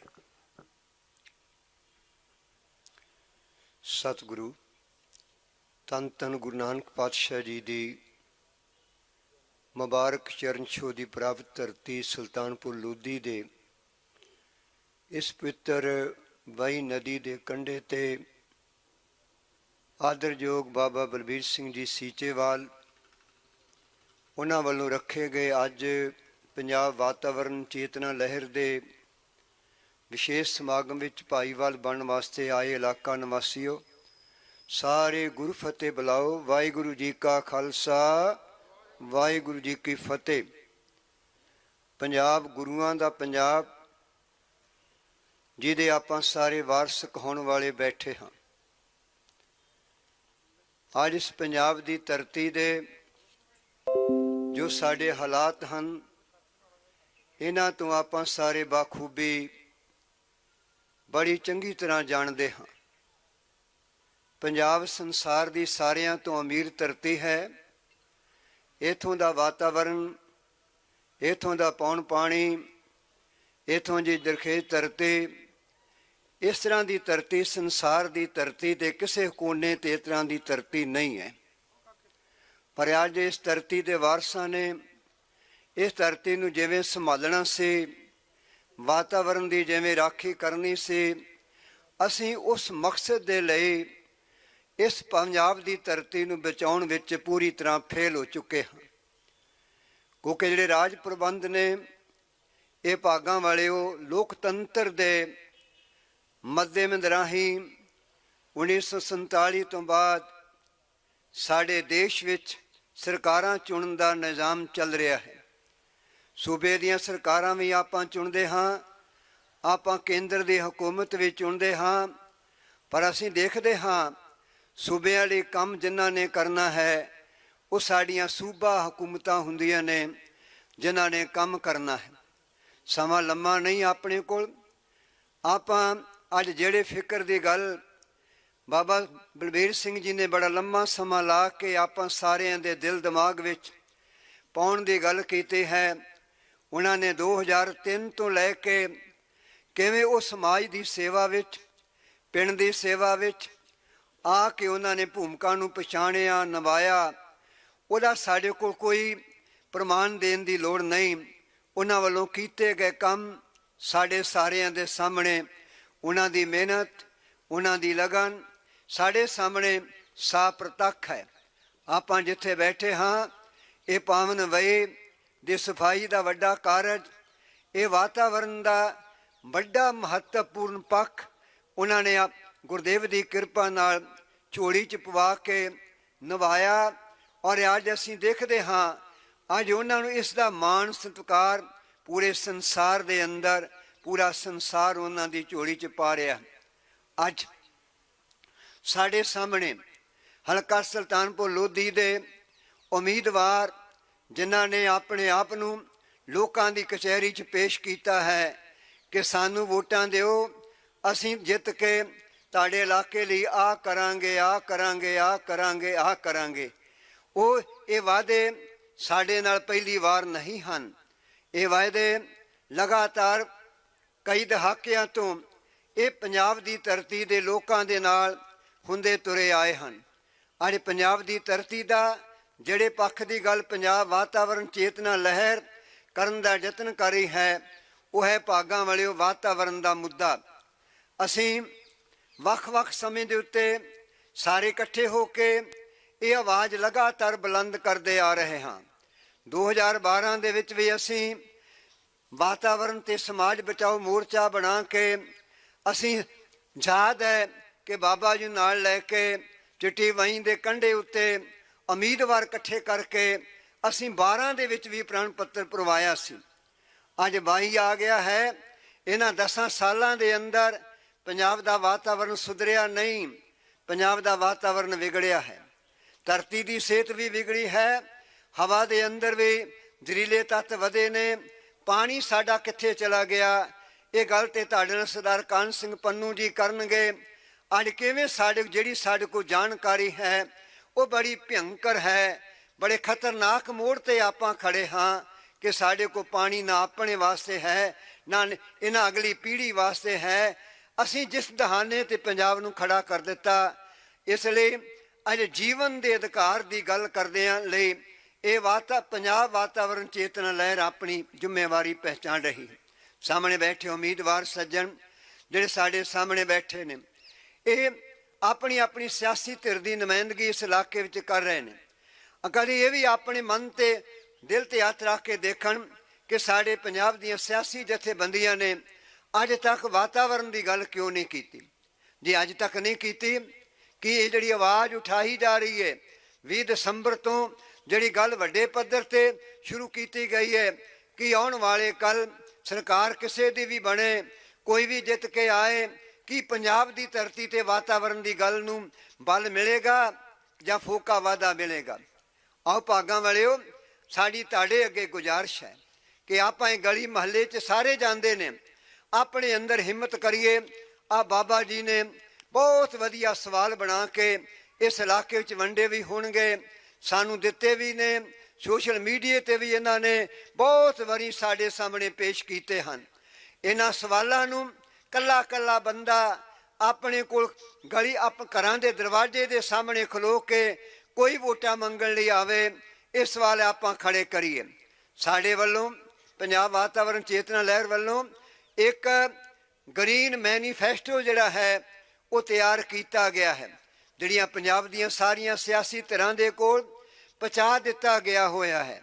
ਥਾਂ ਥਾਂ ਤੇ ਸਮਾਗਮ ਕਰਕੇ ਅਸੀਂ ਇਲਾਕਿਆਂ ਹਲਕਿਆਂ ਦੇ ਵਿੱਚ ਜਾ ਰਹੇ ਹਾਂ ਤੇ ਉਮੀਦਵਾਰਾਂ ਨੂੰ ਬੁਲਾ ਕੇ ਇਹ ਅਸੀਂ ਦੇ ਰਹੇ ਹਾਂ ਕਿ ਭਾਗਾਂ ਵਾਲਿਓ, ਆਉਣ ਵਾਲੀ ਜੇ ਜ਼ਿੰਦਗੀ ਹੈ ਤਾਂ ਬਾਕੀ ਦੀਆਂ ਸਹੂਲਤਾਂ ਨੇ। ਸੜਕਾਂ ਕੀ ਕਰਾਂਗੇ ਜੇ ਸਾਡੇ ਕੋਲ ਪਾਣੀ ਨਹੀਂ ਹੈ? ਵੱਡੇ ਵੱਡੇ ਮੌਲ ਕੀ ਕਰਾਂਗੇ ਜੇ ਹਵਾ ਜ਼ਹਿਰੀਲੀ ਹੈ? ਜੇ ਤੁਹਾਡੀ ਧਰਤੀ ਚੰਗੀ ਜਿੰਸ ਨਹੀਂ ਪੈਦਾ ਕਰ ਸਕਦੇ ਤਾਂ ਕੀ ਕਰਾਂਗੇ? ਸਾਡੇ ਇੱਕ ਸਾਥੀ ਨੇ ਸਰਦਾਰ ਗੁਰਪ੍ਰੀਤ ਸਿੰਘ ਜੀ ਚੰਦਬਾਜਾ, ਜਿਹੜੇ ਫਰੀਦਕੋਟ ਤੋਂ ਰਹਿੰਦੇ ਨੇ, ਕੈਂਸਰ ਰੋਕੋ ਸੁਸਾਇਟੀ ਨਾਲ ਜੁੜੇ ਨੇ, ਭਾਈ ਕਨਈਆ ਸੰਸਥਾ ਨਾਲ ਜੁੜੇ ਹੋਏ ਨੇ। ਉਹ ਜਦੋਂ ਵੀ ਸਾਡੇ ਕੋਲ ਆਉਂਦੇ ਨੇ ਰੋ ਰੋ ਕੇ ਦੱਸਦੇ ਨੇ ਕਿ ਅੱਜ ਸਾਡੇ ਕੋਲ ਪੰਜਾਬ ਦੇ ਅੰਦਰ 11 ਤੋਂ 12 ਕੈਂਸਰ ਹਸਪੀਟਲ ਬਣ ਚੁੱਕੇ ਨੇ। ਅੱਜ ਕਿੰਨੀ ਵੱਡੀ ਗਿਣਤੀ ਕੈਂਸਰ ਦੇ ਮਰੀਜ਼ਾਂ ਦੀ ਹਰ ਮਹੀਨੇ ਅੰਦਰ ਸਾਡੇ ਸਾਹਮਣੇ ਆ ਰਹੀ ਹੈ। ਜੰਮਦੇ ਬੱਚੇ, ਨਿੱਕੇ ਬੱਚਿਆਂ ਨੂੰ ਕੈਂਸਰ ਹੋ ਰਿਹਾ ਹੈ। ਉਹਦਾ ਦੋਸ਼ੀ ਕੌਣ ਨੇ? ਸਾਰੇ ਸਿਆਸੀ ਦਲ ਜਿਹੜੇ ਨੇ ਇਸ ਵੱਡੇ ਪਾਪ ਦੇ ਭਾਗੀ ਨੇ। ਕਿਉਂਕਿ ਪੰਜਾਬ ਅੰਦਰ ਪ੍ਰਦੂਸ਼ਣ ਰੋਕਣ ਦੇ ਲਈ ਇਹ ਵਾਤਾਵਰਣ ਲਈ ਕੰਮ ਹੀ ਨਹੀਂ ਕੀਤਾ ਜਾ ਸਕਿਆ, ਜਿਹਦੀ ਸਜ਼ਾ ਸਾਡਾ ਸਮਾਜ ਭੋਗ ਰਿਹਾ ਹੈ। ਦਾਸ ਫਤਿਹ ਬੁਲਾਣੀ ਚਾਹੁੰਦਾ ਹੈ। ਬੁੱਢੇ ਨਾਲੇ ਦੀ ਗੱਲ ਵਾਰ-ਵਾਰ ਕੀਤੀ ਜਾਂਦੀ ਹੈ। ਉਹਦਾ ਜ਼ਹਿਰੀਲਾ ਤੇ ਗੰਦਾ ਪਾਣੀ ਸਤਲੁਜ ਵਿੱਚ ਪੈਂਦਾ ਹੈ। ਕਦੀ ਹਰੀ ਕੇ ਪੱਤਨ ਤੇ ਜਾ ਕੇ ਖੜੇ ਹੋ ਕੇ ਦੇਖ ਲਈਏ, ਉਹ ਪਾਣੀ ਜਦੋਂ ਉੱਥੇ ਜਾ ਕੇ ਰਲਦਾ ਹੈ ਤੇ ਦੋ ਤਰ੍ਹਾਂ ਦੇ ਪਾਣੀ ਦਿਖਾਈ ਦਿੰਦੇ ਨੇ।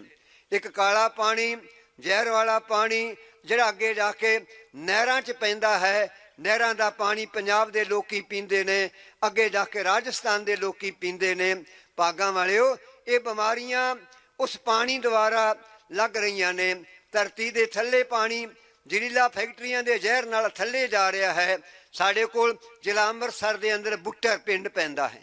ਰਾਣਾ ਗੁਰਜੀਤ ਸਿੰਘ ਦੀ ਫੈਕਟਰੀ, ਐਡਾ ਜ਼ਹਿਰੀ ਪਾਣੀ ਥੱਲੇ, ਉੱਥੇ ਲਾਏ ਹੋਏ ਬੋਰ ਜਿਹੜੇ ਨੇ ਕਾਲਾ ਪਾਣੀ ਕੱਢਦੇ ਨੇ।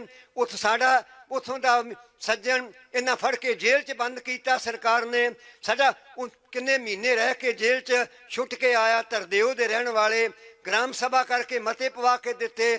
ਅੱਜ ਸਾਨੂੰ ਇਸ ਤਰ੍ਹਾਂ ਦੇ ਆਉਣ ਵਾਲੇ ਸਮੇਂ ਦੇ ਹੱਕ ਮਿਲਣਗੇ ਜਿਹੜਾ ਸਾਨੂੰ ਜ਼ਹਿਰ ਵਾਲਾ ਪਾਣੀ ਪੀਣ ਲਈ ਮਜਬੂਰ ਕਰਨਗੇ। ਆਓ ਜਾਗੀਏ। ਅਸੀਂ ਪਿੰਡ ਬਚਾਓ ਪੰਜਾਬ ਬਚਾਓ ਵੱਲੋਂ ਵੀ ਸਾਰਾ ਪੰਜਾਬ ਘੁੰਮੇ। ਅਸੀਂ ਇੱਕ ਨਾਅਰਾ ਦਿੰਦੇ ਜਾ ਰਹੇ ਹਾਂ, ਜਾਗਾਂਗੇ ਜਗਾਵਾਂਗੇ ਆਪਣਾ ਪੰਜਾਬ ਬਚਾਵਾਂਗੇ। ਜਦੋਂ ਤੱਕ ਅਸੀਂ ਆਪਣੇ ਪੰਜਾਬ ਨੂੰ ਬਚਾਉਣ ਲਈ ਨਹੀਂ ਉੱਠਾਂਗੇ, ਖਿਮਾ ਕਰ ਦੇਣਾ, ਰਾਜਨੀਤਿਕ ਧਿਰਾਂ ਪੰਜਾਬ ਨਹੀਂ ਬਚਾ ਸਕਣਗੀਆਂ। ਸਾਨੂੰ ਜਾਗਣਾ ਪਏਗਾ। ਬਿਨਾਂ ਜਾਗੇ ਤੋਂ ਅਸੀਂ ਆਪਣੇ ਪੰਜਾਬ ਦੀ ਰਾਖੀ ਨਹੀਂ ਕਰ ਸਕਾਂਗੇ, ਆਪਣੀ ਜ਼ਿੰਦਗੀ ਦੀ ਰਾਖੀ ਨਹੀਂ ਕਰ ਸਕੇ, ਇਹਨਾਂ ਬੱਚਿਆਂ ਦੇ ਭਵਿੱਖ ਦੀ ਰਾਖੀ ਨਹੀਂ ਕਰ ਸਕਾਂਗੇ।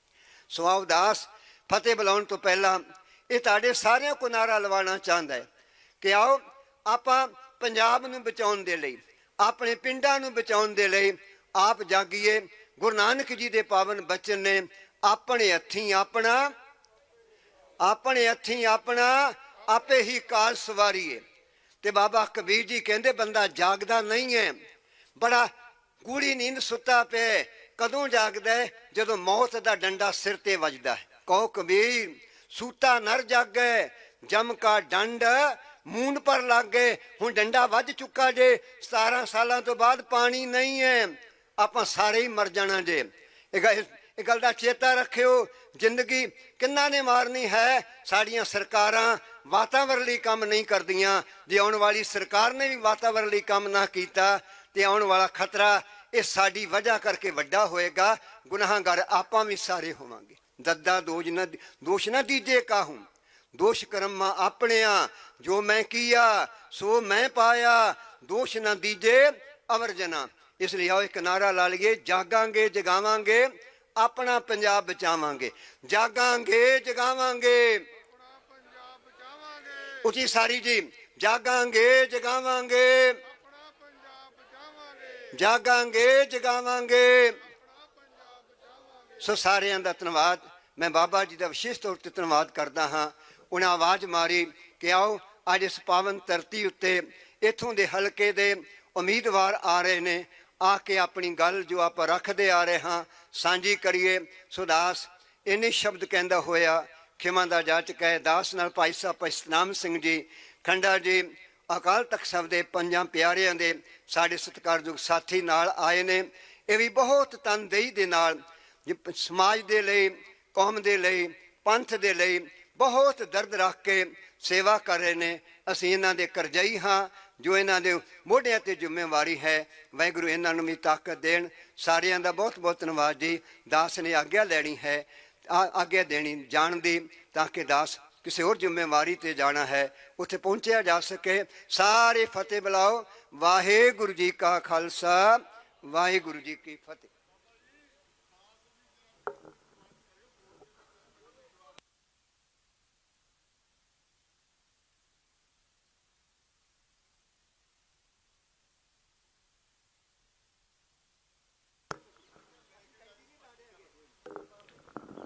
ਵਾਹਿਗੁਰੂ ਜੀ, ਵਾਹਿਗੁਰੂ ਜੀ।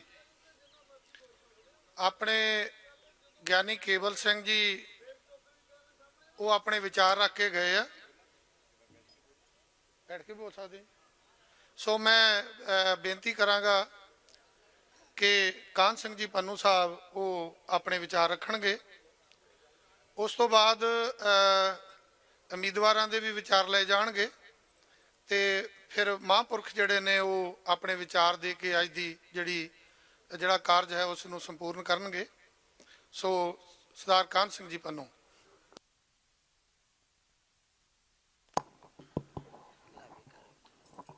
मंच ਤੇ ਵਿਰਾਜਮਾਨ ਬਹੁਤ ਹੀ ਸਤਿਕਾਰਤ ਮਹਾਂਪੁਰਸ਼, ਇਸ ਇਲਾਕੇ ਦੇ ਵਿੱਚ ਜਿਹੜਾ ਅੱਜ ਕੱਲ ਡੈਮੋਕ੍ਰੇਸੀ ਦਾ ਜਸ਼ਨ ਮਨਾਇਆ ਜਾ ਰਿਹਾ, ਉਹਦੇ 'ਚ ਸ਼ਾਮਲ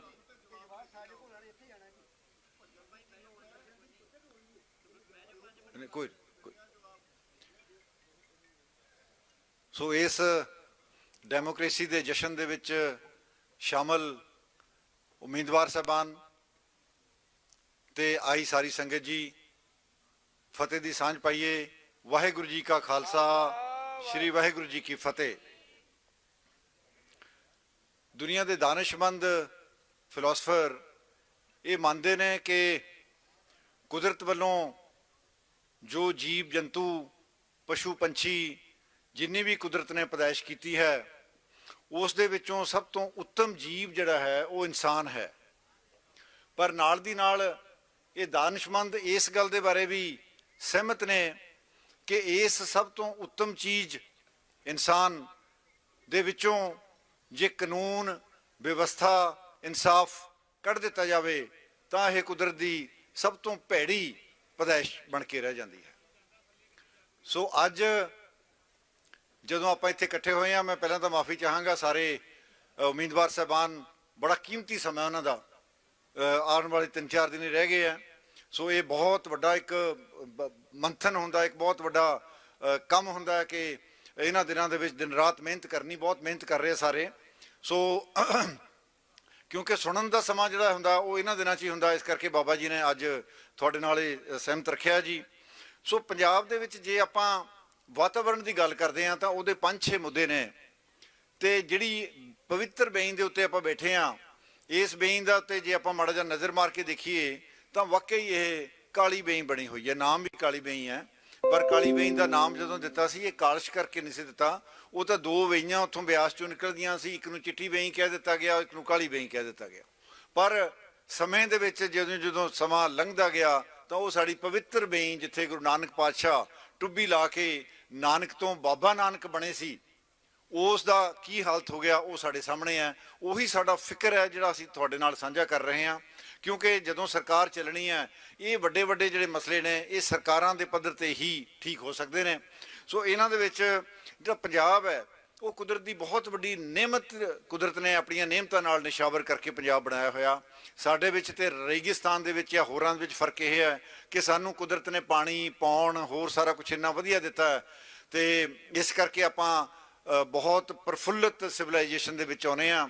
ਪਰ ਇਸ ਪ੍ਰਫੁੱਲਤ ਸਿਵਲਾਈਜੇਸ਼ਨ ਦਾ ਆਉਣ ਵਾਲੇ ਸਮੇਂ 'ਚ ਹਾਲ ਕੀ ਹੋ ਰਿਹਾ, ਮੈਂ 5-7 ਮਿੰਟਾਂ ਦੇ ਵਿੱਚ ਹੀ ਤੁਹਾਡੇ ਨਾਲ ਸਾਂਝਾ ਕਰਾਂਗਾ ਕਿ ਸਾਡਾ ਸਭ ਤੋਂ ਪਹਿਲਾ ਮਸਲਾ ਤਾਂ ਧਰਤੀ ਹੇਠਲੇ ਪਾਣੀ ਦਾ ਹੈ।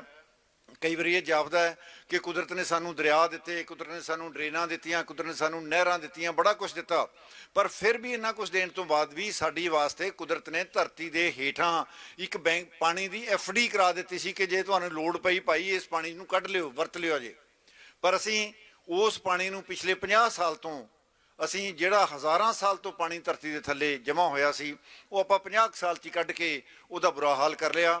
ਜੋ ਸੈਂਟਰਲ ਗਰਾਊਂਡ ਵਾਟਰ ਬੋਰਡ ਨੇ 2017 ਦੇ ਡਾਟਾ ਦੇ ਆਧਾਰ ਦੇ ਉੱਤੇ ਸਾਨੂੰ ਰਿਪੋਰਟ ਦਿੱਤੀ ਹੈ, 2019 'ਚ ਰਿਪੋਰਟ ਆਈ ਹੈ, ਉਹਦੇ 'ਚ ਉਹਨਾਂ ਨੇ ਕਿਹਾ ਕਿ ਪੰਜਾਬ ਦੀ ਧਰਤੀ ਦੇ ਹੇਠਾਂ 320 ਬਿਲੀਅਨ ਕਿਊਬਿਕ ਮੀਟਰ ਪਾਣੀ ਹੈ, 320 BCM ਪਾਣੀ ਧਰਤੀ ਦੇ ਥੱਲੇ ਹੈ, ਤੇ ਅਸੀਂ ਹਰੇਕ ਸਾਲ 34 BCM ਪਾਣੀ ਬਾਹਰ ਕੱਢ ਰਹੇ ਹਾਂ, ਤੇ ਧਰਤੀ ਦੇ ਦਰਿਆਵਾਂ ਤੋਂ, ਮੀਂਹ ਤੋਂ, ਹੋਰ ਸਾਰੇ ਕੁਛ ਤੋਂ 20 BCM ਪਾਣੀ ਥੱਲੇ ਜਾ ਰਿਹਾ। ਤੋਂ 14.5 BCM ਪਾਣੀ, ਬਿਲੀਅਨ ਕਿਊਬਿਕ ਮੀਟਰ ਪਾਣੀ ਅਸੀਂ ਹਰੇਕ ਸਾਲ ਥੱਲੇ ਜਾਣ ਨਾਲੋਂ ਵੱਧ ਕੱਢ ਰਹੇ ਹਾਂ। ਤੋਂ ਇਸ ਤਰੀਕੇ ਨਾਲ ਜੇ ਆਪਾਂ ਕੱਢਦੇ ਰਹੇ ਤਾਂ ਉਹਨਾਂ ਨੇ ਉਦੋਂ ਕਿਹਾ 2017 'ਚ ਕਿ ਭਾਈ 22 ਸਾਲ ਤੋਂ ਬਾਅਦ ਤੁਹਾਡਾ 3 ਪੱਤਰਾਂ ਦਾ ਪਾਣੀ ਜਿਹੜਾ ਉਹ ਖਤਮ ਹੈ। ਤੇ ਆਪਣੇ ਸਾਹਮਣੇ ਹੀ ਜਿਹੜੀ ਸਾਡੀ ਜਨਰੇਸ਼ਨ ਹੈ ਉਹਨੇ ਵੇਖਿਆ ਕਿ ਪਾਣੀ ਕਿਤੇ ਜ਼ਮਾਨੇ 'ਚ 10-20 ਫੁੱਟ ਤੇ ਹੁੰਦਾ ਸੀ, ਤੇ ਆ 400, 500, 700, ਕੁਛ ਇਲਾਕੇ ਇਸ ਤਰ੍ਹਾਂ ਦੇ ਨੇ ਕਿ 800 ਫੁੱਟ ਤੇ ਚਲਾ ਗਿਆ। ਸੋ ਉਹ ਪਾਣੀ ਜਿਹੜਾ ਹੈਗਾ ਉਹ 5 ਸਾਲ ਉਸ ਚੋਂ 17 ਤੋਂ ਲੰਘ ਚੁੱਕੇ ਹੈ, ਤੋਂ 17 ਸਾਲ ਸਾਡੇ ਕੋਲ ਰਹਿ ਗਏ ਨੇ। ਤੋਂ 17 ਸਾਲਾਂ ਤੋਂ ਬਾਅਦ ਆਪਾਂ ਪਾਣੀ ਦਾ ਕਰਨਾ ਕੀ ਹੈ, ਇਹਦੇ ਬਾਰੇ ਆਪਾਂ ਵਿਚਾਰ ਕਰ ਸਕਦੇ ਹਾਂ। ਦੁਨੀਆ ਦੇ ਵਿੱਚ ਹੈਗਾ ਕਿ ਅਗਲੀ ਜੰਗ ਸ਼ਾਇਦ ਪਾਣੀ ਤੇ ਹੋਵੇ, ਕਿਉਂਕਿ ਜਿਹੜਾ ਪੈਟਰੋਲ ਸੀ ਜਾਂ ਡੀਜ਼ਲ ਸੀ ਉਹਦਾ ਤਾਂ ਬਦਲ ਆਪਾਂ ਲੱਭ ਲਿਆ ਸੂਰਜ ਦੀ ਸ਼ਕਤੀ ਨਾਲ ਜਾਂ ਹੋਰਾਂ ਨਾਲ। ਪਾਣੀ ਦਾ ਬਦਲ ਸਾਇੰਸ ਨਾ ਲੱਭ ਸਕੀ ਹੈ ਤੇ ਨਾ ਲੱਭਣਾ। ਸੋ ਧਰਤੀ ਦੇ ਪਾਣੀ, ਹੇਠਲਾ ਪਾਣੀ ਸਾਡਾ ਬਹੁਤ ਵੱਡਾ ਇਸ਼ੂ ਹੈ। ਦੂਜਾ ਸਾਡਾ ਮਸਲਾ ਹੈਗਾ ਸਾਡੇ ਦਰਿਆਵਾਂ ਦਾ ਪਲੀਤ ਹੋਣਾ। ਸੋ ਸਾਡੇ ਕੋਲ ਜਿਹੜੇ ਦਰਿਆ ਨੇ ਉਹਨਾਂ ਦੇ ਵਿੱਚੋਂ, ਸ਼ਹਿਰਾਂ ਦੇ ਵਿੱਚੋਂ, ਪਿੰਡਾਂ ਤੋਂ ਨਿਕਲ ਕੇ ਜਿਹੜੀਆਂ ਸਾਡੀਆਂ ਡਰੇਨਾਂ ਪੈਂਦੀਆਂ ਨੇ, ਚਾਹੇ ਉਹ ਤੁੰਗ ਢਾਬ ਡਰੇਨ ਹੋਵੇ ਅੰਮ੍ਰਿਤਸਰ ਦੀ, ਚਾਹੇ ਕਾਲਾ ਸੰਘਿਆ ਡਰੇਨ ਜਲੰਧਰ ਦੀ ਹੋਵੇ, ਚਾਹੇ ਬੁੱਢਾ ਨਾਲਾ ਹੋਵੇ ਲੁਧਿਆਣੇ ਦਾ, ਚਾਹੇ ਉਧਰ ਸਪਾਲ ਡਰੇਨ ਹੋਵੇ ਜਾਂ ਹੋਰ ਡਰੇਨਾਂ ਜਿੰਨੀਆਂ ਵੀ ਨੇ, ਉਹ ਸਾਰੀਆਂ ਦੀਆਂ ਸਾਰੀਆਂ ਡਰੇਨਾਂ ਬਹੁਤ ਗੰਦ ਲੈ ਕੇ ਸ਼ਹਿਰਾਂ ਦਾ ਤੇ ਉਹਦਾ ਦਰਿਆਵਾਂ ਜਾ ਰਹੀਆਂ ਨੇ। ਪੰਜਾਬ ਦੇ ਵਿੱਚ ਅਸੀਂ ਲਗਭਗ 3600 ਮਿਲੀਅਨ ਲੀਟਰ ਪਰ ਡੇ ਅਸੀਂ ਪਾਣੀ ਸ਼ਹਿਰਾਂ ਚੋਂ ਕੱਢਦੇ ਹਾਂ, ਜਿਹਦੇ ਚੋਂ 600-700 ਮਿਲੀਅਨ ਲੀਟਰ ਤਾਂ ਇਸ ਤਰ੍ਹਾਂ ਦਾ ਜਿਹੜਾ ਅਸੀਂ ਸਾਫ਼ ਵੀ ਨਹੀਂ ਕਰਦੇ, ਸਾਡੇ ਕੋਲ ਪਲਾਂਟ ਵੀ ਨਹੀਂ ਲੱਗੇ ਹੋਏ। ਸੋ ਇਹਨਾਂ ਦੇ ਨਾਲ ਇਹ ਪਾਣੀ ਜਿਹੜਾ ਹੈ ਜਦੋਂ ਦਰਿਆਵਾਂ ਜਾਂਦਾ ਤੇ ਉਦੋਂ ਬਾਅਦ ਲੋਕ ਇਹਨੂੰ ਪੀਂਦੇ ਨੇ ਤੇ ਹੋਰ ਸਾਰਾ ਕੁਝ ਹੈ, ਤਾਂ ਬਹੁਤ ਵੱਡੀ ਸਮੱਸਿਆ ਜਿਹੜੀ ਹੈ ਉਹ ਸਾਡੇ ਵਾਸਤੇ ਖੜੀ ਹੋਈ ਹੈ। ਤੋਂ ਉਸ ਤੋਂ ਬਾਅਦ ਤੀਜਾ ਮਸਲਾ ਸਾਡੇ ਕੋਲ ਹਵਾ ਦੇ ਪਲੀਤ ਹੋਣ ਦਾ। ਤੇ ਸਾਡੀ ਹਵਾ ਜਿਹੜੀ ਆਮ ਤੌਰ ਤੇ ਮੰਨਿਆ ਜਾਂਦਾ ਕਿ AQI ਹੈ ਜਿਹੜਾ 에ਅਰ ਕੁਆਲਿਟੀ ਇੰਡੈਕਸ, ਆਮ ਤੌਰ ਤੇ 50 ਤੋਂ ਘੱਟ ਹੋਣਾ ਚਾਹੀਦਾ। ਪੰਜਾਬ ਦੇ ਵਿੱਚ ਇਹ 에ਅਰ ਕੁਆਲਿਟੀ ਇੰਡੈਕਸ ਆਮ ਤੌਰ ਤੇ 100 ਤੋਂ 200 ਤੱਕ ਰਹਿੰਦਾ ਹੈਗਾ। ਸਾਡਾ ਕੁਝ ਪੌਣ ਪਾਣੀ ਇਸ ਤਰ੍ਹਾਂ ਦਾ, ਸਾਡੇ ਕੋਲ ਇਸ ਤਰ੍ਹਾਂ ਦੀ ਵਸੋਂ ਹੋ ਗਈ ਹੈ। ਸਿਰਫ ਜਦੋਂ ਬਰਸਾਤਾਂ ਦੇ ਦਿਨਾਂ 'ਚ ਇਹ 50 ਤੱਕ ਜਾਂਦਾ, ਯੂਰਪ ਸਾਰੇ 'ਚ ਲਗਭਗ 50 ਰਹਿੰਦਾ। ਸੋ ਕੁਝ ਸਮਾਂ ਤਾਂ ਇਸ ਤਰ੍ਹਾਂ ਦਾ ਆਉਂਦਾ ਨਵੰਬਰ ਦਸੰਬਰ ਦਾ, ਜਦੋਂ ਪਰਾਲੀਆਂ ਨੂੰ ਵੀ ਅੱਗ ਲੱਗਦੀ ਹੈ, ਜਦੋਂ ਟੈਂਪਰੇਚਰ ਵੀ ਘਟ ਜਾਂਦਾ, ਜਦੋਂ ਨਮੀ ਹਵਾ 'ਚ ਵੱਧ ਜਾਂਦੀ ਹੈ, ਪੱਠੇ ਵੀ ਚੱਲਣੇ ਸ਼ੁਰੂ ਹੋ ਜਾਂਦੇ ਆ, ਫੈਕਟਰੀਆਂ ਵੀ ਚੱਲਦੀਆਂ ਨੇ, ਉਦੋਂ ਇਹ ਸਾਡਾ 에ਅਰ ਕੁਆਲਿਟੀ ਇੰਡੈਕਸ 500 ਦੇ ਸਿਖਰਲੇ ਡੰਡੇ ਤੇ ਪਹੁੰਚ ਜਾਂਦਾ। 500 ਤੋਂ ਉੱਤੇ ਨਹੀਂ ਹੈ ਇੰਡੈਕਸ 0 ਤੋਂ ਲਾ ਕੇ 500 ਤੱਕ ਹੈ। ਸੋ 500 ਤੇ ਜਦੋਂ ਪਹੁੰਚ ਜਾਂਦਾ ਤਾਂ ਇਹਦਾ ਮਤਲਬ ਇਹ ਹੁੰਦਾ ਕਿ ਇਹਦੇ 'ਚ ਆਕਸੀਜਨ ਦੀ ਮਾਤਰਾ ਬਹੁਤ ਘਟ ਗਈ। ਸੋ ਜਦੋਂ ਆਕਸੀਜਨ ਦੀ ਮਾਤਰਾ ਘਟਦੀ ਹੈ ਤਾਂ ਇਹਦੇ ਨਾਲ ਸਾਹ ਦੀਆਂ ਦਮੇ ਦੀਆਂ ਬਿਮਾਰੀਆਂ ਵਾਲੇ ਲੋਕ, ਬਜ਼ੁਰਗ ਲੋਕ, ਬੱਚੇ, ਉਹ ਬਹੁਤ ਜ਼ਿਆਦਾ ਇਹਦੇ ਨਾਲ ਪੀੜਤ ਹੁੰਦੇ ਨੇ। ਸਭ ਤੋਂ ਵੱਡੀ ਗੱਲ ਇਹ ਹੈ ਕਿ ਇਹ ਜਦੋਂ ਸਾਡਾ 에ਅਰ ਕੁਆਲਿਟੀ ਇੰਡੈਕਸ 500 ਦੇ ਨੇੜੇ ਤੇੜੇ ਪਹੁੰਚ ਜਾਂਦਾ, 400 ਤੋਂ ਉੱਤੇ ਪਹੁੰਚ ਜਾਂਦਾ, ਜਿਹੜਾ ਕਿ 1 ਮਹੀਨੇ ਦੇ ਕਰੀਬ, 1.5 ਮਹੀਨੇ ਦੇ ਕਰੀਬ ਹੁੰਦਾ, ਤਾਂ ਉਹਨਾਂ ਦਿਨਾਂ 'ਚ ਜਿਹੜੇ ਬੱਚੇ ਪੈਦਾ ਹੋਏ ਆ 0 ਤੋਂ ਲਾ ਕੇ 1 ਸਾਲ ਤੱਕ ਦੀ ਉਮਰ ਦੇ ਬੱਚੇ ਆ, ਉਹਨਾਂ ਦੀ ਕੋਗਨੀਟਿਵ ਡਿਵੈਲਪਮੈਂਟ ਜਿਹੜੀ ਹੈ ਰੁਕ ਜਾਂਦੀ ਹੈ, ਉਹਨਾਂ ਦੀ ਬ੍ਰੇਨ ਦੀ ਡਿਵੈਲਪਮੈਂਟ ਰੁਕ ਜਾਂਦੀ ਹੈ। ਤੇ ਉਹ ਰੁਕੀ ਹੋਈ ਡਿਵੈਲਪਮੈਂਟ ਜਿਹੜੀ ਹੈ ਉਹ ਪਰਮਾਨੈਂਟ ਹੈ, ਉਹ ਐ ਨਹੀਂਗਾ ਵੀ ਦੁਬਾਰਾ ਬਾਅਦ ਠੀਕ ਹੋ ਜਾਏਗੀ। ਸੋ ਇਸ ਕਰਕੇ ਇਹ ਨਾ ਹੋਵੇ ਕਿ ਆਪਾਂ ਹੌਲੀ ਹੌਲੀ ਜਿਹੜੀ ਜਨਰੇਸ਼ਨ ਅੱਗੇ ਪੈਦਾ ਹੋ ਰਹੀ ਹੈ ਉਹ ਬੁੱਝ ਜਨਰੇਸ਼ਨ ਬਣਾ ਲਈਏ, ਉਹਨਾਂ ਦੀ ਦਿਮਾਗ ਦੀ ਡਿਵੈਲਪਮੈਂਟ ਹੀ ਨਾ ਹੋਈ। ਤੇ ਜੇ ਇਸ ਤਰ੍ਹਾਂ ਦਾ ਕੁਝ ਹੋ ਗਿਆ ਤਾਂ ਫਿਰ ਆਪਾਂ ਕੀ ਖੱਟਿਆ ਤੇ ਕੀ ਗਵਾਇਆ, ਉਹ ਉਹਨਾਂ ਦੇ ਬਾਰੇ ਵਿਚਾਰ ਕਰਨ ਵਾਲਾ ਮਸਲਾ ਹੈ। ਸੋ ਸਾਡੇ ਸ਼ਹਿਰਾਂ ਦੇ ਵਿੱਚ ਕੂੜੇ ਕਰਕਟ ਦੇ ਕਿੱਡੇ ਵੱਡੇ ਢੇਰ ਲੱਗੇ ਹੋਏ ਨੇ। ਅਸੀਂ ਪੰਜਾਬ ਦੇ ਵਿੱਚ ਸਾਰਿਆਂ ਨੂੰ ਮੈਂ ਦੱਸਣਾ ਚਾਹਾਂਗਾ ਕਿ ਪਲਾਸਟਿਕ ਦੇ ਲਿਫਾਫੇ ਆ ਜਿਹੜੇ ਉਹ ਟੋਟਲੀ ਬੈਨ ਕੀਤੇ ਹੋਏ ਨੇ। ਇਹ ਨਹੀਂ ਹੈਗਾ ਕਿ ਇੰਨੇ ਮਾਈਕਰੋਨ ਦਾ ਚੱਲ ਸਕਦਾ, ਇੰਨੇ ਦਾ ਨਹੀਂ ਚੱਲ ਸਕਦਾ, ਟੋਟਲੀ ਬੈਨ ਕੀਤੇ ਹੋਏ ਨੇ। ਪਰ ਤੁਸੀਂ ਉਸ ਬੈਨ ਨੂੰ ਕਿਤੇ ਵੀ ਨਹੀਂ ਦੇਖੋਗੇ, ਉਹ ਧੜੱਲੇ ਨਾਲ ਚੱਲ ਰਹੇ ਨੇ। ਤੇ ਉਹ ਲਿਫਾਫੇ ਅੱਗੇ ਜਾ ਕੇ ਸਾਰੇ ਦੇ ਸਾਰੇ ਕੂੜੇ ਦੇ ਪਲਾਸਟਿਕ ਦੇ ਢੇਰਾਂ 'ਚ ਨੇ, ਉਹਨਾਂ ਨੂੰ ਗਾਈਆਂ ਖਾ ਰਹੀਆਂ ਨੇ, ਉਹ ਸਾਡੀਆਂ ਡਰੇਨਾਂ 'ਚ ਆ ਰਹੇ ਨੇ, ਉਹ ਕਿੱਥੇ ਫੂਡ ਚੇਨ ਜਾ ਰਹੇ ਨੇ, ਕੀ ਕੁਝ ਹੋ ਰਿਹਾ। ਸੋ ਬਹੁਤ ਵੱਡਾ ਕੰਮ ਉਸ ਪਾਸੇ ਨੂੰ ਹੋ ਰਿਹਾ। ਜਿਹੜੇ ਸ਼ਹਿਰ ਦੇ ਵਿੱਚ ਹੀ ਕੂੜੇ ਕਰਕਟ ਦਾ ਢੇਰ ਬਣਾਉਣ ਦੀ ਕੋਸ਼ਿਸ਼ ਕੀਤੀ ਜਾਂਦੀ ਹੈ, ਜਿਹੜੇ ਪਿੰਡ 'ਚ ਉਸੇ ਪਿੰਡ ਵਾਲੇ ਡੰਡੇ ਕੱਢ ਕੇ ਖੜ ਜਾਂਦੇ ਨੇ। ਸੋ ਉਹ ਸਾਡੇ ਤੋਂ ਕੂੜੇ ਕਰਕਟ ਦੇ ਡੰਪ ਵੀ ਨਹੀਂ ਬਣਾਏ ਜਾ ਰਹੇ। ਸੋ ਉਹਦਾ ਕਰਨਾ ਕੀ ਹੈ, ਇਹ ਬਹੁਤ ਵੱਡਾ ਸਾਡੇ ਸਾਹਮਣੇ ਇਸ਼ੂ ਹੈ, ਕਿਉਂਕਿ 4300 ਟਨ ਅਸੀਂ ਇਹ ਕੂੜਾ ਕਰਕਟ ਸ਼ਹਿਰਾਂ ਪਿੰਡਾਂ ਦੇ ਵਿੱਚੋਂ ਇਕੱਠਾ ਕਰਕੇ ਆਸੇ-ਪਾਸੇ ਲੈ ਕੇ ਜਾਂਦੇ ਹਾਂ। ਅਗਲਾ ਸਾਡਾ ਮਸਲਾ ਸਾਡੇ ਜੰਗਲਾਤ ਦਾ ਹੈ। ਕਿਸੇ ਜ਼ਮਾਨੇ 'ਚ ਪੰਜਾਬ ਦਾ 40% ਤੋਂ ਵੱਧ ਜੰਗਲਾਤ ਹੇਠ ਰਕਬਾ ਸੀ। ਅੱਜ ਉਹ ਰਕਬਾ ਘਟ ਕੇ ਸਰਕਾਰ ਦੇ ਅੰਕੜਿਆਂ ਮੁਤਾਬਕ 6% ਰਹਿ ਗਿਆ। ਸੋ ਉਹ 33% ਹੋਣਾ ਚਾਹੀਦਾ ਜੋ ਦੁਨੀਆ ਕਹਿੰਦੀ ਹੈ। ਚਲੋ ਪੰਜਾਬ ਦੇ ਵਿੱਚ ਵਸੋਂ ਜ਼ਿਆਦਾ ਹੈ, ਖੇਤੀਬਾੜੀ ਜ਼ਿਆਦਾ ਹੈ, ਇਹ 20% ਤੋਂ ਤਾਂ ਘੱਟ ਬਿਲਕੁਲ ਨਹੀਂ ਹੋਣਾ ਚਾਹੀਦਾ। ਸੋ ਅਸੀਂ ਰਿਕੁਐਸਟ ਕਰਦੇ ਹਾਂ ਪੋਲੀਟੀਕਲ ਪਾਰਟੀਆਂ ਨੂੰ, ਜਿਹੜੀ ਵੀ ਸਰਕਾਰ ਬਣ ਕੇ ਆਵੇ, ਕਿ ਆਉਣ ਵਾਲੇ 5 ਸਾਲਾਂ 'ਚ ਇਹਨੂੰ 6% ਤੋਂ ਵਧਾ ਕੇ 10% ਤੇ ਲੈ ਜਾਓ। ਕੋਈ ਬਹੁਤ ਔਖਾ ਕੰਮ ਨਹੀਂ, ਜਾ ਸਕਦਾ ਹੈ, ਪੋਸੀਬਲ ਹੈ, ਸਾਰਾ ਕੁਝ ਹੋ ਸਕਦਾ ਹੈ। ਉਸ ਤੋਂ ਬਾਅਦ ਸਾਡਾ ਸ਼ੋਰ ਪ੍ਰਦੂਸ਼ਣ ਦਾ ਇੱਕ ਬਹੁਤ ਵੱਡਾ ਮਸਲਾ ਹੈ। ਤੁਸੀਂ ਅੱਜ ਅਖਬਾਰਾਂ 'ਚ ਦੇਖਿਆ ਹੋਵੇਗਾ ਕਿ ਅਸੀਂ ਇਲੈਕਸ਼ਨ ਕਮਿਸ਼ਨ ਨੂੰ ਵੀ ਮੈਮੋਰੈਂਡਮ ਦਿੱਤਾ ਸੀ। ਇਲੈਕਸ਼ਨ ਕਮਿਸ਼ਨ ਵੱਲੋਂ ਵੀ ਆ ਗਿਆ ਕਿ ਸ਼ੋਰ ਪ੍ਰਦੂਸ਼ਣ ਇਲੈਕਸ਼ਨ ਦੇ ਦੌਰਾਨ ਕਿੰਨਾ ਵੱਧ ਰਿਹਾ, ਉਹਦੇ ਵਾਸਤੇ ਵੀ ਉਹਨਾਂ ਨੇ ਕੋਈ ਸਟੱਡੀ ਕਰਨ ਦੀ ਗੱਲ ਕੀਤੀ ਹੈ, ਐਕਸ਼ਨ ਲੈਣ ਦੀ ਗੱਲ ਕੀਤੀ ਹੈ। ਸੋ ਸ਼ੋਰ ਪ੍ਰਦੂਸ਼ਣ ਸਾਡਾ ਕੋਈ ਜ਼ਮਾਨਾ ਹੁੰਦਾ ਸੀ ਕਿ ਅੰਮ੍ਰਿਤ ਵੇਲਾ ਪੰਜਾਬ ਦਾ ਸੀ, ਉਹ ਸਭ ਤੋਂ ਵਧੀਆ ਵੇਲਾ ਮੰਨਿਆ ਜਾਂਦਾ ਸੀ। ਗੁਰਬਾਣੀ ਦੇ ਵਿੱਚ ਵੀ ਅੰਮ੍ਰਿਤ ਵੇਲੇ ਦੀ ਬਹੁਤ ਸ਼ੋਭਾ ਆਈ ਹੈ। ਸੋ ਉਸ ਅੰਮ੍ਰਿਤ ਵੇਲਿਆਂ ਦੇ ਵਿੱਚ ਹੁਣ ਦੇਖੋ ਤੁਸੀਂ ਕੀ ਲਾਊਡ ਸਪੀਕਰਾਂ ਦਾ, ਕੀ ਡੀਜਿਆਂ ਦਾ, ਕੀ ਹੋਰ ਸਾਰੇ ਕੁਝ ਦਾ ਕਿੱਡਾ ਵੱਡਾ ਰੌਲਾ ਪੈ ਗਿਆ। ਅਕਾਲ ਤਖਤ ਦੇ ਜਥੇਦਾਰ ਸਾਹਿਬ ਵੱਲੋਂ ਇਹ ਹੁਕਮਨਾਮਾ ਜਾਰੀ ਹੋਇਆ ਕਿ ਕਿਸੇ ਵੀ ਗੁਰਦੁਆਰੇ ਦੇ ਵਿੱਚੋਂ ਜਿਹੜੀ ਲਾਊਡ ਸਪੀਕਰ ਦੀ ਆਵਾਜ਼ ਹੈ ਗੁਰਦੁਆਰੇ ਦੀ ਹਦੂਦ ਤੋਂ ਬਾਹਰ ਨਹੀਂ ਜਾਣੀ ਚਾਹੀਦੀ। ਇਹ 2 ਵਾਰੀ ਉਥੋਂ ਹੁਕਮਨਾਮਾ ਜਾਰੀ ਹੋਇਆ ਪਰ ਆਪਾਂ ਉਹ ਵੀ ਨਹੀਂ ਮੰਨ ਰਹੇ। ਸਰਕਾਰ ਵੱਲੋਂ ਵੀ ਹੈ, ਸੁਪਰੀਮ ਕੋਰਟ ਨੇ ਕਿਹਾ, ਹਾਈ ਕੋਰਟ ਨੇ ਕਿਹਾ, ਫਿਰ ਗੱਲ ਤਾਂ ਮਨਾਉਣੀ ਪਏਗੀ, ਗੱਲ ਤਾਂ ਕਿਸੇ ਪਾਸੇ ਲੈ ਕੇ ਜਾਣੀ ਪਏਗੀ।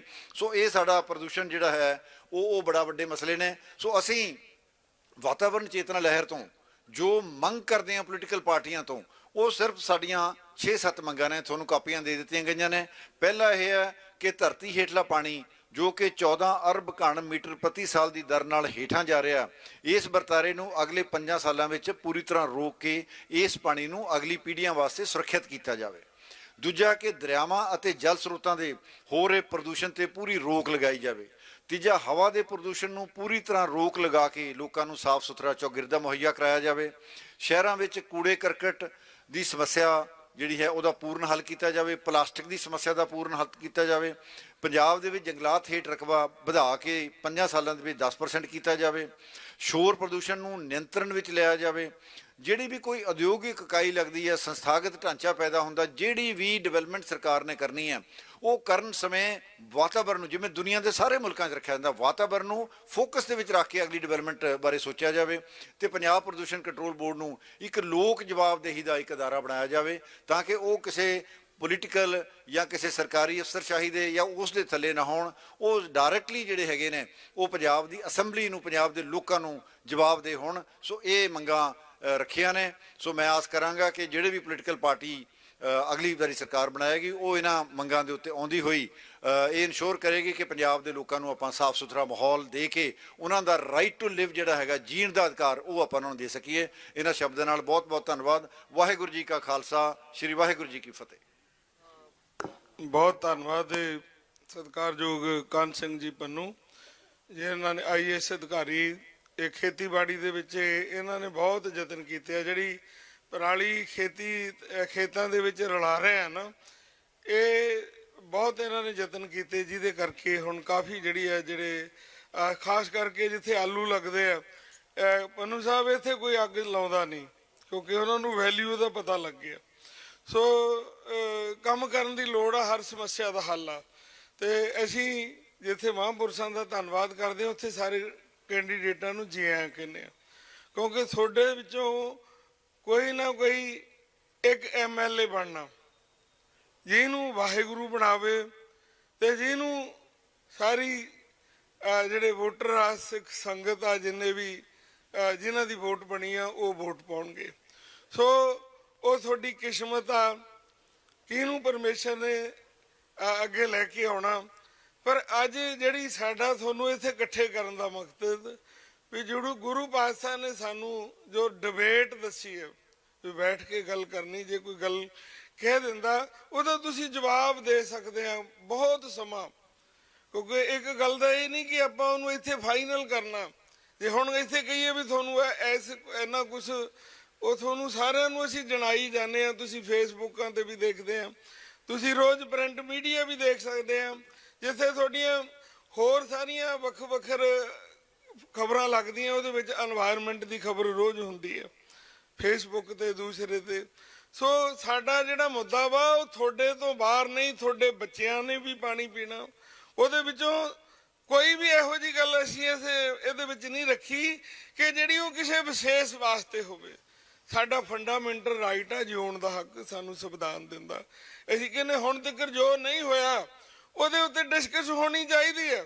ਉਹ ਤੁਸੀਂ ਡਿਸਕਸ ਹਰ ਪਿੰਡ ਵਿੱਚ ਜਾ ਕੇ ਕਰ ਰਹੇ ਆ, ਹਰ ਘਰ ਵਿੱਚ ਜਾ ਕੇ ਕਰ ਰਹੇ ਆ, ਡੋਰ ਖੜਕਾ ਕੇ ਕਰ ਰਹੇ ਆ। ਪਰ ਜਿਹੜੀ ਡਿਸਕਸ ਨਹੀਂ ਹੋ ਰਹੀ এনवायरमेंट ਦੀ, ਅਸੀਂ ਉਹਦੇ ਵਾਸਤੇ ਤੁਹਾਡਾ ਧਿਆਨ ਦਿਵਾਉਣ ਵਾਸਤੇ ਤੁਹਾਡਾ ਸਮਾਂ ਕੱਢਿਆ। ਸੋ ਇਸ ਵਾਸਤੇ ਅਸੀਂ ਤੁਹਾਡੀ ਰਿਸਪੈਕਟ ਕਰਦੇ ਆ।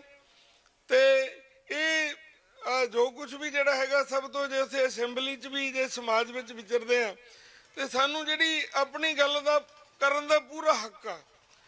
ਤੇ ਅਸੀਂ ਕਹਿੰਦੇ ਉਸ ਤਰੀਕੇ ਨਾਲ ਗੱਲ ਕਰਨੀ ਚਾਹੀਦੀ ਹੈ ਕਿ ਜਿਹਦੇ ਨਾਲ ਜਿਹਦੇ ਕੋਲ ਸਾਡੇ ਕੋਲ ਸਬੂਤ ਹੋਣ ਜਾਂ ਕੋਈ ਗੱਲ ਹੋਵੇ। ਵੈਸੇ ਕਿਸੇ ਤੇ ਕੁਝ ਕਰਨਾ ਉਹ ਠੀਕ ਨਹੀਂ। ਅਸੀਂ ਕਹਿੰਦੇ ਕਿ ਬਾਕੀ ਮੁੱਦੇ ਬਹੁਤ ਆ, এনवायरमेंट ਦਾ ਮੁੱਦਾ ਮੁੱਖ ਬਣਾਉਣਾ। ਅਸੀਂ ਇੱਕ ਤਾਂ ਤੁਹਾਨੂੰ ਸਾਰੇ ਕੈਂਡੀਡੇਟ ਜਿੰਨੇ ਵੀ ਆਏ, ਅਸੀਂ ਧੰਨਵਾਦ ਕਰਦੇ ਹਾਂ। ਸਰਦੂਲ ਸਿੰਘ ਜੀ ਇਨਸਾਨੀਅਤ ਲੋਕ ਪਾਰਟੀ ਤੋਂ, ਇਹ ਕਿਸਾਨ ਦਲ ਵੱਲੋਂ, ਹੱਥ ਖੜੇ ਕਰੋ ਕਿਹੜਾ ਬਈ, ਹਾਂਜੀ, ਇਹਨਾਂ ਦਾ ਨਾਮ ਸਰਦੂਲ ਸਿੰਘ। ਹਰਪ੍ਰੀਤਪਾਲ ਸਿੰਘ ਸੰਯੁਕਤ ਕਿਸਾਨ ਮੋਰਚਾ, ਇਹ ਕਿਸਾਨ ਮੋਰਚੇ ਵੱਲੋਂ ਆ। ਸੱਜਣ ਸਿੰਘ ਜੀ ਚੀਮਾ, ਇਹ ਆਮ ਆਦਮੀ ਪਾਰਟੀ ਤੋਂ ਆ, ਇਹ ਪੁਰਾਣੇ ਖਿਡਾਰੀ ਵੀ ਹੈ।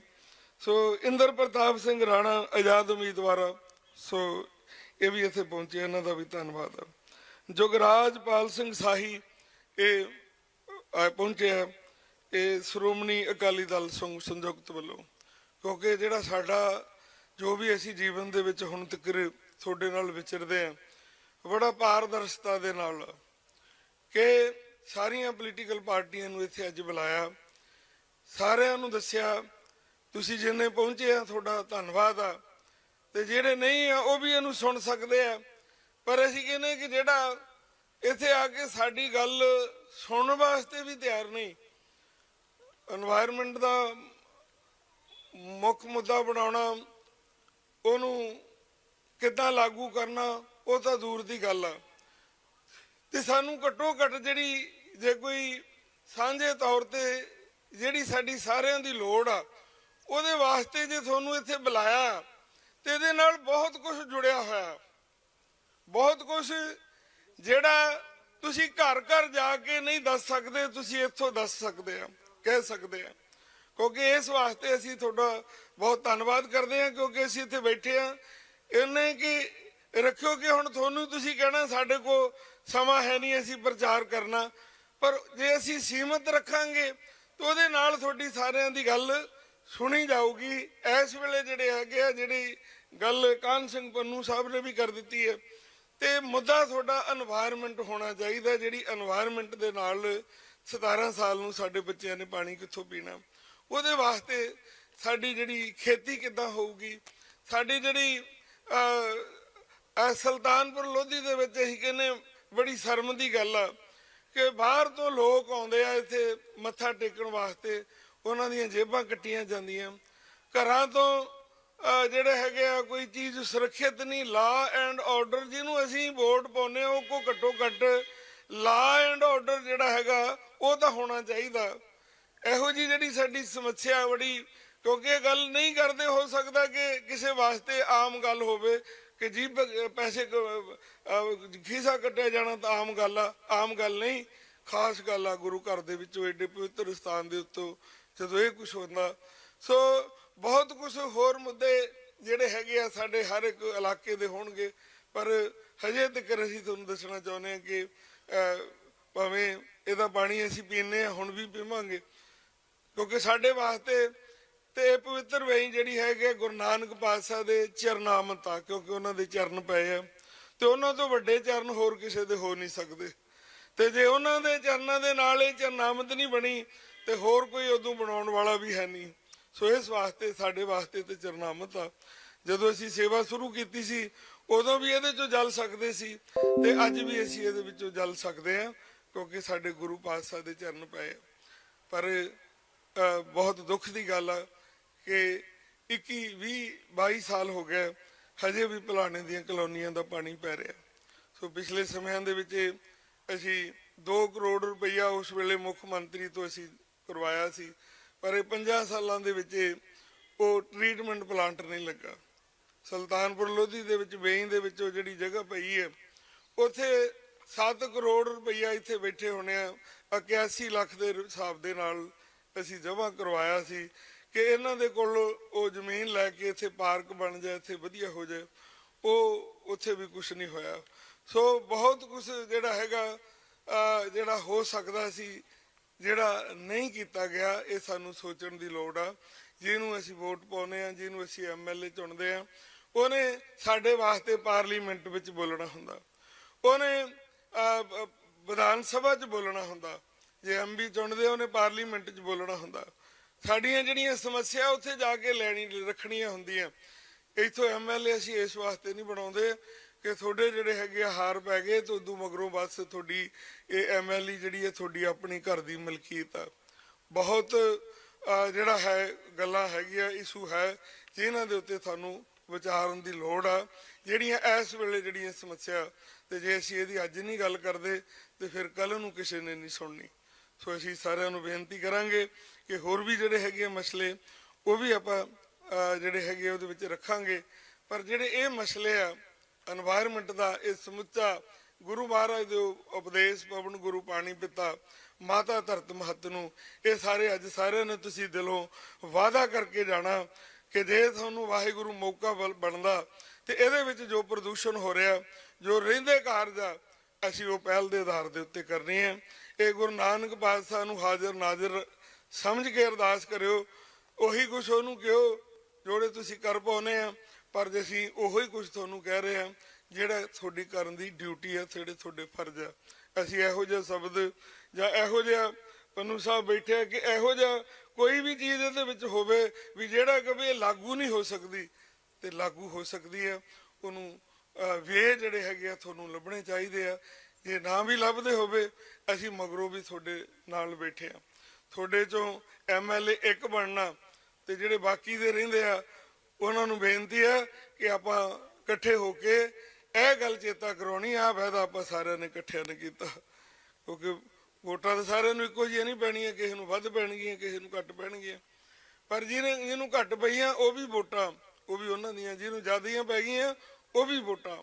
ਸਾਨੂੰ ਇਹਨਾਂ ਚੀਜ਼ਾਂ ਦੇ ਉੱਤੇ, ਜਿਹੜਾ ਕੁਦਰਤੀ ਚੀਜ਼ਾਂ ਜਿਹਦੇ ਉੱਤੇ ਸਾਰਿਆਂ ਦਾ ਅਧਿਕਾਰ ਆ, ਸਾਨੂੰ ਲੋਕਾਂ ਨੂੰ ਘੱਟੋ ਘੱਟ ਜਿਹੜਾ ਹੈਗਾ ਅਸੀਂ ਆਸ ਕਰਦੇ ਹਾਂ ਕਿ ਤੁਸੀਂ ਸਾਨੂੰ ਸਾਡਾ ਜਿਹੜਾ ਸੰਵਿਧਾਨ ਅਨੁਸਾਰ ਜਿਉਣ ਦਾ ਹੱਕ ਆ ਉਹ ਅਸੀਂ ਤੁਹਾਡੇ ਕੋਲ ਮੰਗਦੇ ਹਾਂ। ਜੇ ਇਹਦੇ ਵਿੱਚ ਤੁਹਾਨੂੰ ਲੱਗੇ ਕਿ ਬਾਬਾ ਜੀ ਇਹ ਵੀ ਨਹੀਂ ਦੇਣਾ, ਫਿਰ ਤੁਹਾਡੀ ਮਰਜ਼ੀ ਹੈ, ਅਸੀਂ ਕਹਿ ਤਾਂ ਕੁਛ ਨਹੀਂ ਸਕਦੇ। ਪਰ ਇਸ ਵੇਲੇ ਉਹ ਜਿਹੜੀ ਹੈਗੀ ਹੈ, ਜੋ ਤੁਸੀਂ ਸ਼ਬਦ ਕਹੋਗੇ, ਅਸੀਂ ਕਹਿੰਦੇ ਭਾਸ਼ਾ ਆਪਣੀ ਵਧੀਆ ਰੱਖੋ। ਸੋ ਜਵਾਬ ਵਧੀਆ ਤਰੀਕੇ ਨਾਲ ਦਿਓਗੇ।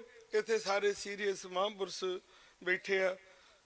ਸੋ ਇਹਦੇ ਵਾਸਤੇ ਕਿਸੇ ਨੇ ਕੁਛ ਕਹਿ ਦੇਣਾ ਉਹ ਵੱਡੀ ਗੱਲ ਨਹੀਂ ਹੁੰਦੀ। ਕਹਿੰਦੇ ਰਹਿਣੀ ਬਹਿਣੀ ਕਹਿਣੀ ਤੇ ਸਹਿਣੀ। ਹਾਂ, ਕਹਿਣ ਵਾਲੇ ਨੇ ਕੀ ਕਹਿ ਜਾਣਾ ਇਹ ਪਤਾ ਨਹੀਂ ਹੁੰਦਾ, ਕਿਸੇ ਨੇ ਕੀ ਬੋਲ ਜਾਣਾ, ਤੇ ਉਹਨੂੰ ਅਸੀਂ ਸਹਿ ਕੇ ਉਹਨੂੰ ਸਮਝ ਕੇ ਗੱਲ ਕਰਨੀ, ਇਹ ਹੁੰਦੀ ਆ ਜਿਹਨੂੰ ਆਪਾਂ ਕਵਾਂਗੇ ਵਡਿਆਈ ਆ, ਜਾਂ ਜਿਹਨੂੰ ਅਸੀਂ ਕਵਾਂਗੇ ਕਿ ਇਹ ਸਿਆਣਪ ਦੀ ਨਿਸ਼ਾਨੀ ਆ। ਸੋ ਇਸ ਵਾਸਤੇ ਸਾਨੂੰ ਪਹਿਲਾਂ ਤਾਂ ਕਹਿੰਦੇ ਨਾ ਜ਼ਬਾਨ ਚੋਂ ਜਿਹੜੀ ਗੱਲ ਨਿਕਲ ਜਾਂਦੀ ਹੈ ਤੇ ਮਗਰੋਂ ਅਸੀਂ ਕਈ ਵਾਰ ਉਹਦੇ ਮਗਰ ਅਸੀਂ ਬਹੁਤ ਕੁਝ ਕਰਦੇ ਆ, ਉਹ ਮੁੜ ਕੇ ਦੁਬਾਰਾ ਜ਼ਬਾਨ ਦੇ ਵਿੱਚ ਨਹੀਂ ਆਉਣੀ। ਸੋ ਪਹਿਲੇ ਕਹਿੰਦੇ ਥਿੰਕ ਬਿਫੋਰ ਯੂ ਸਪੀਕ, ਬੋਲਣ ਤੋਂ ਪਹਿਲਾਂ ਸੋਚੋ। ਸੋ ਇਸ ਵਾਸਤੇ ਅਸੀਂ ਤੁਹਾਨੂੰ ਸਾਰਿਆਂ ਨੂੰ ਪੁੱਛਣਾ ਚਾਹੁੰਦੇ ਆ ਕਿ ਤੁਸੀਂ ਚਾਹੁੰਦੇ ਆ ਕਿ ਸਾਡਾ ਫੰਡਾਮੈਂਟਲ ਰਾਈਟ ਆ ਜਿਉਣ ਦਾ ਅਧਿਕਾਰ ਮਿਲੇ, ਚਾਹੁੰਦੇ ਆ ਕਿ ਨਹੀਂ? ਕਰੋ ਹਾਂ ਸਾਰੇ ਹੱਥ ਖੜੇ। ਹਾਂ, ਅਸੀਂ ਤੁਹਾਡੇ ਕੋਲ ਚਾਹੁੰਦੇ ਆ ਕਿ ਸਾਡੀਆਂ ਵੀ ਵੋਟਾਂ, ਭਾਵੇਂ ਅਸੀਂ ਨਾ ਕਿਸੇ ਕੋ ਡੋਡੇ ਪੀਣੇ ਆ, ਨਾ ਕਿਸੇ ਕੋ ਸ਼ਰਾਬ ਲੈਣੀ ਆ, ਨਾ ਕਿਸੇ ਦੇ ਦਬਾਅ ਥੱਲੇ ਆ, ਨਾ ਕਿਸੇ ਨੂੰ ਕੋਈ ਸਾਨੂੰ ਡਰਾ ਕੇ ਕਵੇ ਵੋਟ ਪਾ ਦਿਓ, ਅਸੀਂ ਨਹੀਂ ਪਾਵਾਂਗੇ। ਕਿਉਂ? ਨਾ ਅਸੀਂ ਕਿਸੇ ਨੂੰ ਇਹ ਮਾੜਾ ਵੀ ਕਹਿਣਾ ਅਸੀਂ ਤੈਨੂੰ ਨਹੀਂ ਪਾਉਣੀ। ਕਿਉਂ? ਉਹ ਸਾਡਾ ਅਧਿਕਾਰ ਆ। ਸੋ ਅਸੀਂ ਆਸ ਕਰਦੇ ਆ ਕਿ ਤੁਸੀਂ 20 ਤਰੀਕ ਤੋਂ ਪਹਿਲਾਂ ਸਾਡਾ ਜ਼ਰੂਰ ਵਿਸ਼ਵਾਸ ਸਾਨੂੰ ਦਵਾ ਦਿਓ ਕਿ ਬਾਬਾ ਜੀ ਆ ਜਿਹੜੀਆਂ ਗੱਲਾਂ ਇਹ ਨਾ ਕਾਨੂੰਨ ਕਾਇਦੇ ਤੋਂ ਬਾਹਰ ਆ ਤੇ ਨਾ ਹੀ ਕਿਸੇ ਦੀ ਪਹੁੰਚ ਤੋਂ ਬਾਹਰ ਆ। ਅਸੀਂ ਕਹਿੰਦੇ ਹਿੱਸਾ ਬਣਨੀ ਚਾਹੀਦੀ ਹੈ, ਕਿਉਂਕਿ ਇਹਦੇ ਤੋਂ ਬਿਨਾਂ ਬਾਕੀ ਵਿਕਾਸ ਦਾ ਕੋਈ ਅਰਥ ਨਹੀਂ। ਸੋ ਇਸ ਵਾਸਤੇ ਇਹ ਜਿਹੜੀ ਡਿਬੇਟ ਆ ਹੋਣੀ ਚਾਹੀਦੀ ਹੈ। ਬਾਕੀ ਕੀ ਕਿਸੇ ਨੇ ਕਰਨਾ, ਅਸੀਂ ਕਹਿੰਦੇ ਕਿ ਇੱਕ ਜਿਹੜਾ ਇਹ ਚੋਣ ਮੈਨੀਫੈਸਟੋ ਅਸੀਂ ਦੇ ਕੇ ਆਏ ਆ ਚੋਣ ਕਮਿਸ਼ਨ ਨੂੰ, ਵੀ ਪੰਨੂ ਸਾਹਿਬ ਨਾਲ ਸੀ, ਵੀ ਇਹ ਜਿਹੜਾ ਲੀਗਲ ਡਾਕੂਮੈਂਟ ਹੋਣਾ ਚਾਹੀਦਾ ਕਿ ਜਿੰਨੀਆਂ ਕਿ ਤੁਸੀਂ ਸਾਡੇ ਨਾਲ ਗੱਲਾਂ ਕਰੋ, ਵਾਅਦੇ ਕਰੋ, ਉਹ ਪੂਰੇ ਕਿੱਦਾਂ ਕਰੋਗੇ। ਉਹਦੇ ਵਾਸਤੇ ਕਈ ਵਾਰ ਅਸੀਂ ਵੋਟਾਂ ਪੋਲੀਟੀਕਲ ਪਾਰਟੀਆਂ ਵਾਅਦੇ ਕਰਕੇ ਜਾਂ ਉਹ ਲੈ ਲੈਂਦੀ ਆ ਤੇ ਮਗਰੋਂ ਜਦੋਂ ਨਹੀਂ ਪੂਰੇ ਹੁੰਦੇ ਤੇ ਫਿਰ ਠੱਗਿਆ ਜਿਹਾ ਮਹਿਸੂਸ ਕਰਦੇ ਆ। ਸੋ ਅਸੀਂ ਕਹਿੰਦੇ ਕਿ ਘੱਟੋ ਘੱਟ ਰਿਸਪੈਕਟ ਹੋਣੀ ਚਾਹੀਦੀ ਹੈ ਲੀਡਰ ਸਾਹਿਬਾਨਾਂ ਦੀ, ਤੇ ਲੀਡਰ ਸਾਹਿਬਾਨਾਂ ਦੀ, ਕਿਉਂਕਿ ਹਮੇਸ਼ਾ ਹੀ ਲੋੜ ਆ। ਰਾਜਨੀਤੀ ਨੂੰ ਆਪਾਂ ਖੁੱਲੀ ਨਹੀਂ ਛੱਡ ਸਕਦੇ ਵੀ ਜੇ ਇੱਥੇ ਸਿਆਣਾ ਨਹੀਂ ਆਊਗਾ ਫਿਰ ਕਮਲਾ ਆ ਜਾਊਗਾ। ਇਹ ਤਾਂ ਭਰਤੀ ਤਾਂ ਹੋਣੀ ਹੈ। ਸੋ ਇਸ ਵਾਸਤੇ ਜੇ ਸਿਆਣੇ ਨੂੰ ਚੁਣ ਲਓਗੇ ਤਾਂ ਫਿਰ ਤੁਹਾਡੀਆਂ ਉਹ ਗੱਲਾਂ ਤੁਹਾਡੇ ਬਾਰੇ ਸੋਚੂਗਾ। ਤੇ ਇਸ ਵਾਸਤੇ ਬਹੁਤ ਵਧੀਆ ਨਾਜ਼ੁਕ ਮੋੜ ਦੇ ਉੱਤੇ ਆ। ਸਿਰਫ ਅੱਜ ਕਿੰਨੀ ਤਰੀਕ ਹੋ ਗਈ? 15 ਹੋ ਰਹੀ। 20 ਤਰੀਕ ਨੂੰ ਤੁਸੀਂ ਇਹ ਫੈਸਲਾ ਕਰ ਲੈਣਾ। ਸੋ ਅਸੀਂ ਸਾਰੀਆਂ ਪੋਲੀਟੀਕਲ ਪਾਰਟੀਆਂ ਨੂੰ ਵੀ ਬੇਨਤੀ ਕਰਦੇ ਆ, ਜਿਹੜੇ ਤੁਹਾਡੇ ਲੀਡਰ ਸਾਹਿਬਾਨ ਆ, ਇਹ ਸਾਰੀ ਸੰਗਤ ਵੀ ਬੇਨਤੀ ਕਰਦੀ ਆ ਕਿ ਘੱਟੋ ਘੱਟ ਤੁਹਾਡੇ ਕੋਲ ਅਸੀਂ ਜਿਉਣ ਦਾ ਹੱਕ ਮੰਗਦੇ ਆ।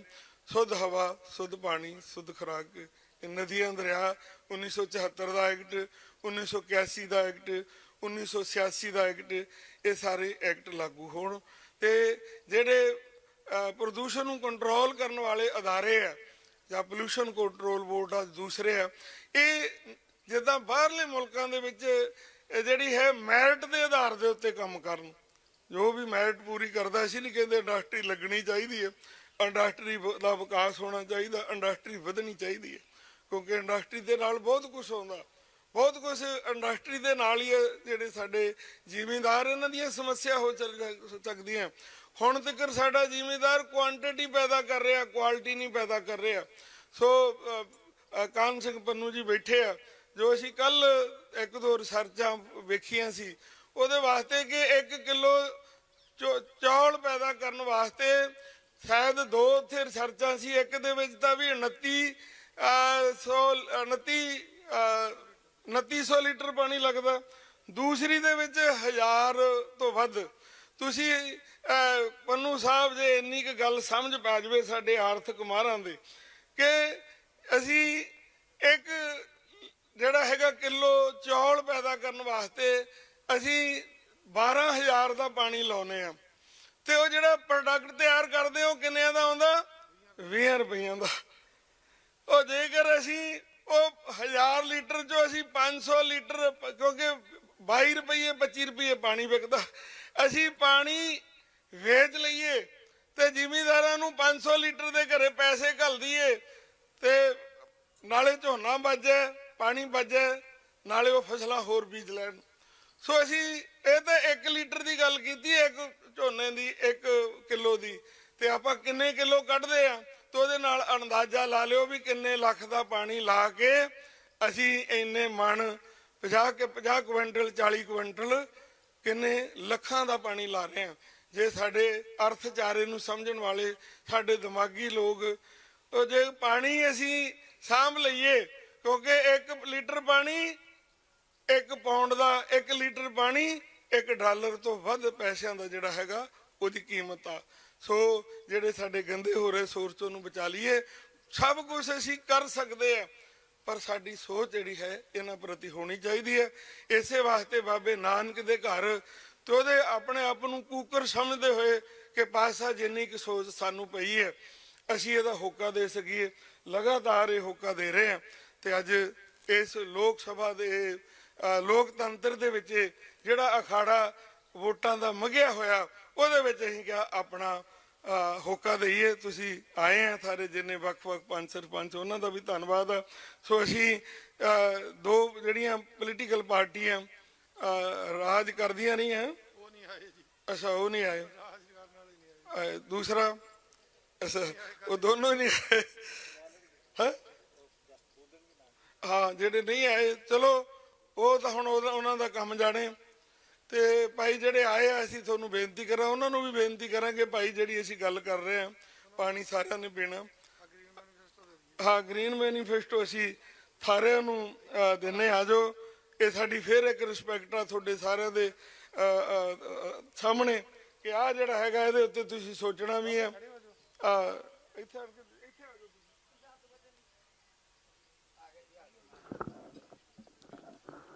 ਸੋ ਸਾਰੇ ਉਮੀਦਵਾਰਾਂ ਨੂੰ ਬੇਨਤੀ ਹੈ ਕਿ ਉਹ ਗ੍ਰੀਨ ਚੋਣ ਮਨੋਰਥ ਪੱਤਰ ਜਿਹੜਾ ਹੈ ਪੰਜਾਬ ਵਾਤਾਵਰਣ ਚੇਤਨਾ ਲਹਿਰ ਵੱਲੋਂ ਜਿਹੜਾ ਫਿਕਰ ਹੈ ਪੰਜਾਬ ਦਾ, ਉਹ ਲਿਖਤੀ ਰੂਪ ਵਿੱਚ ਹੈ, ਉਸ ਨੂੰ ਪ੍ਰਾਪਤ ਕਰਕੇ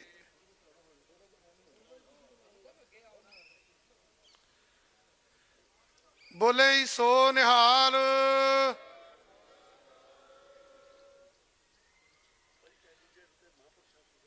ਸੇ ਅੱਗੇ ਅਗਲੀ ਮੇਰੀ ਬੇਨਤੀ ਹੈ ਕਿ ਮਹਾਂਪੁਰਖ ਵੀ ਤੇ ਕੈਂਡੀਡੇਟ ਵੀ ਇੱਕ ਵਾਰੀ ਥੱਲੇ ਖੜ ਕੇ ਇਧਰ ਨੂੰ ਮੂੰਹ ਕਰ ਲੈਣ, ਸਾਰੀ ਸੰਗਤ ਤੇ ਕੈਂਡੀਡੇਟ ਸਾਰਿਆਂ ਦਾ ਜਿਹੜਾ ਫੋਟੋਗ੍ਰਾਫ ਕਲੀਅਰ ਹੋ ਜਾਊਗਾ। ਤੇ ਫੋਟੋਗ੍ਰਾਫਰ ਜਿਹੜੇ ਹੈਗੇ ਆ ਉਹ ਇਧਰ ਪੌੜੀ ਵਾਲੇ ਪਾਸੇ ਆ ਜਾਣ।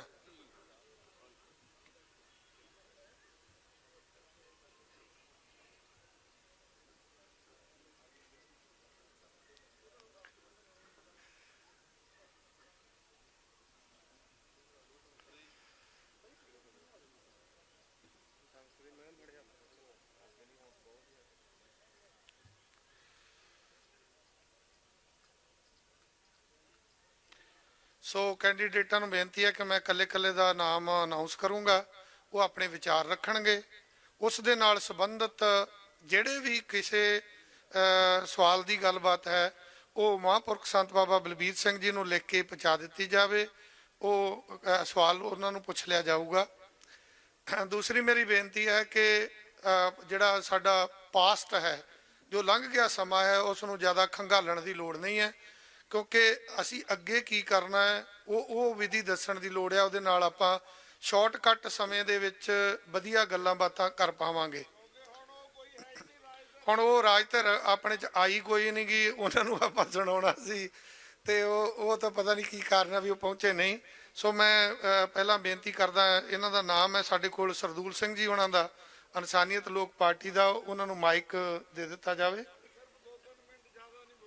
ਤੇ ਸੰਖੇਪ ਵਿੱਚ ਥੋੜਾ ਬੋਲਣਾ ਔਰ ਨਿੱਘਰ ਬੋਲਣਾ ਹੈ। ਸੋ ਇਹ ਸਰਦੂਲ ਸਿੰਘ ਜੀ ਨੇ ਇਨਸਾਨੀਅਤ ਲੋਕ ਵਿਕਾਸ ਪਾਰਟੀ ਤੋਂ ਖੜੇ ਹੋ ਕੇ ਬੋਲਣਾ ਜੀ ਤੁਸੀਂ। ਵਾਹਿਗੁਰੂ ਜੀ ਕਾ ਖਾਲਸਾ, ਵਾਹਿਗੁਰੂ ਜੀ ਕੀ ਫਤਿਹ।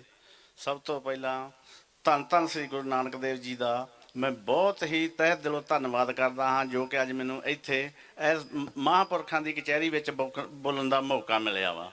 ਤੇ ਸਭ ਤੋਂ ਪਹਿਲਾਂ ਜੋ ਕਿ ਜਿਸ ਤਰ੍ਹਾਂ ਬਾਬਾ ਬਲਵੀਰ ਸਿੰਘ ਜੀ ਹੁਣਾਂ ਨੇ ਦੱਸਿਆ ਹੈ ਕਿ ਪਾਣੀ ਤੇ ਆਪਾਂ ਜਿਹੜਾ ਰੁੱਖ ਵਾ, ਹਰਿਆਲੀ ਆ, ਪ੍ਰਦੂਸ਼ਣ ਆ, ਤੇ ਇਹਦੀ ਆਪਾਂ ਸਭ ਤੋਂ ਪਹਿਲਾਂ ਸੰਭਾਲ ਕਰਨੀ ਆ।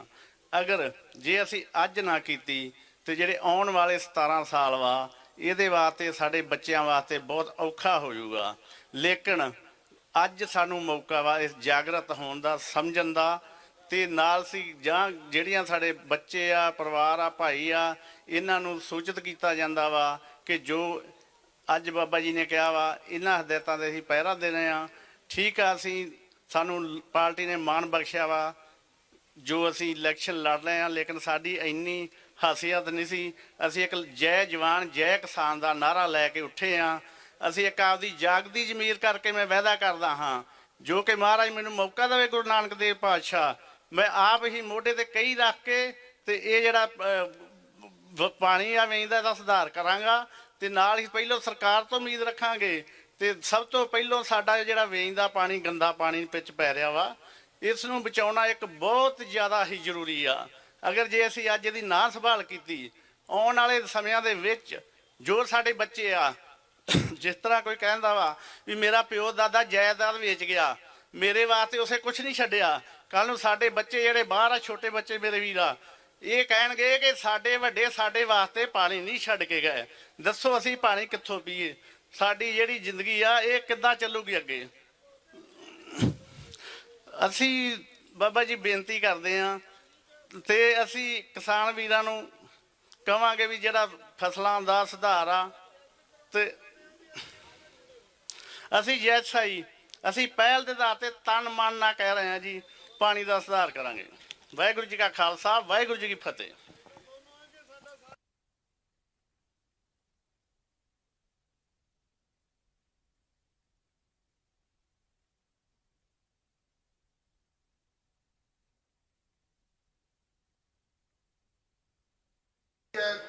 ਜਿਹੜੇ ਬੈਠਣ ਵਾਲੀ ਸੰਗਤ ਵੱਲੋਂ ਵੀ ਉਮੀਦਵਾਰ ਉੱਪਰ ਆ ਜਾਵੇ, ਉਹਨਾਂ ਨੂੰ ਦਿਸਦਾ ਨਹੀਂ।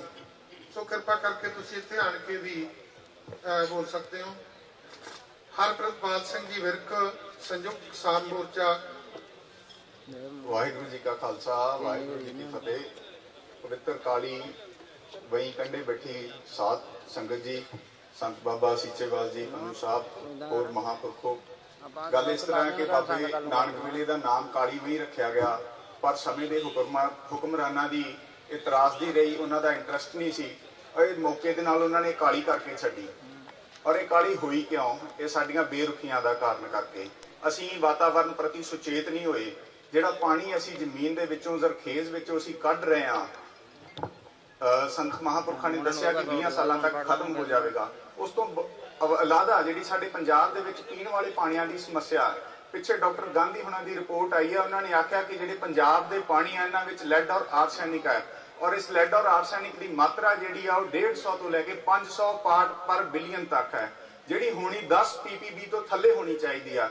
ਇਸ ਵਾਸਤੇ ਜ਼ਿੰਮੇਵਾਰ ਕੌਣ ਹੈ? ਪੰਜਾਬ ਜਦੋਂ ਹਰੀ ਕ੍ਰਾਂਤੀ ਦਾ ਸੂਬਾ ਬਣਿਆ, ਸਾਨੂੰ ਪੁਸ਼ ਕੀਤਾ ਗਿਆ, ਸਾਨੂੰ ਧੱਕਿਆ ਗਿਆ ਰਸਾਇਣਿਕ ਵੱਲ ਕਿ ਤੁਸੀਂ ਪੰਜਾਬ ਇੱਕ ਗ੍ਰੀਨਰੀ ਬਣੇ, ਅਸੀਂ ਉਹਨਾਂ ਨੂੰ ਵਰਤਿਆ। ਪਰ ਸਮੇਂ ਦੇ ਹਾਕਮਰਾਨਾਂ ਦੀ, ਸਾਡੇ ਜਿਹੜੇ ਪਾਲਿਸੀ ਮੇਕਰ ਸੀਗੇ, ਉਹਨਾਂ ਦੀ ਬੇਰੁਖੀ ਰਹੀ। ਉਹਨਾਂ ਨੇ ਲੋਕਾਂ ਨੂੰ ਨਾਲ ਇਸ ਪ੍ਰਤੀ ਜਾਗਰੂਕ ਨਹੀਂ ਕੀਤਾ।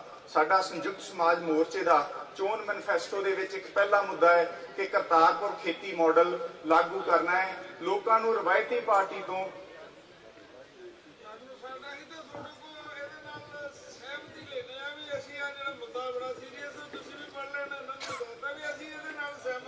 ਹਾਂਜੀ ਬਿਲਕੁਲ ਪੰਜਾਬ ਦੇ ਪਾਣੀਆਂ ਪ੍ਰਤੀ ਬਿਲਕੁਲ ਜੀ, ਪੰਜਾਬ ਦੇ ਪਾਣੀਆਂ ਦਾ ਸਾਡਾ ਬਿਲਕੁਲ ਪਹਿਲਾ ਮੇਨ ਮੁੱਦਾ ਹੈ ਕਿ ਅਸੀਂ ਪੰਜਾਬ ਦੇ ਪਾਣੀਆਂ, ਪੀਣ ਵਾਲੇ ਪਾਣੀਆਂ ਨੂੰ ਬਚਾਉਣਾ ਹੈ, ਪਲੱਸ ਗੰਦਲੇ ਹੋਣਾ ਤੋਂ ਲੋਕਾਂ ਨੂੰ ਇਸ ਪ੍ਰਤੀ ਅਵੇਅਰ ਕਰਵਾਉਣਾ ਹੈ। ਔਰ ਦੂਸਰੀ ਗੱਲ ਹੈ ਕਿ ਜਿਸ ਮਾਡਲ ਵੱਲ ਸਾਨੂੰ ਧੱਕਿਆ ਜਾ ਰਿਹਾ, ਉਹ ਮਾਡਲ ਸਾਡੇ ਪੰਜਾਬ ਦੀ ਤਬਾਹੀ ਵਾਲਾ ਮਾਡਲ ਹੈ। ਉਸ ਤੋਂ ਸਾਨੂੰ ਆਪਣੇ ਟ੍ਰੈਡੀਸ਼ਨਲ ਫਾਰਮਿੰਗ ਵਾਲੇ ਬੰਨੇ ਨੂੰ ਆਉਣਾ ਪਊਗਾ। ਇਹ ਵੀਰੋ ਤੁਹਾਡੇ, ਮੈਂ ਕਹੂੰਗਾ ਕਿ ਤੁਹਾਡੇ ਸਮਰਥਨ ਚਾਹੀਦਾ ਵਾ ਇਸ ਵੱਲ, ਕਿਉਂਕਿ ਜੇ ਅਸੀਂ ਆਉਣ ਵਾਲੀਆਂ ਨਸਲਾਂ ਬਚਾਉਣੀਆਂ ਹੈ, ਕਿ ਜੇ ਸਾਡੇ ਇੱਥੇ ਯੂਥ ਹੀ ਨਾ ਰਿਹਾ, ਜਦ ਇੱਥੇ ਉਪਜਾਊ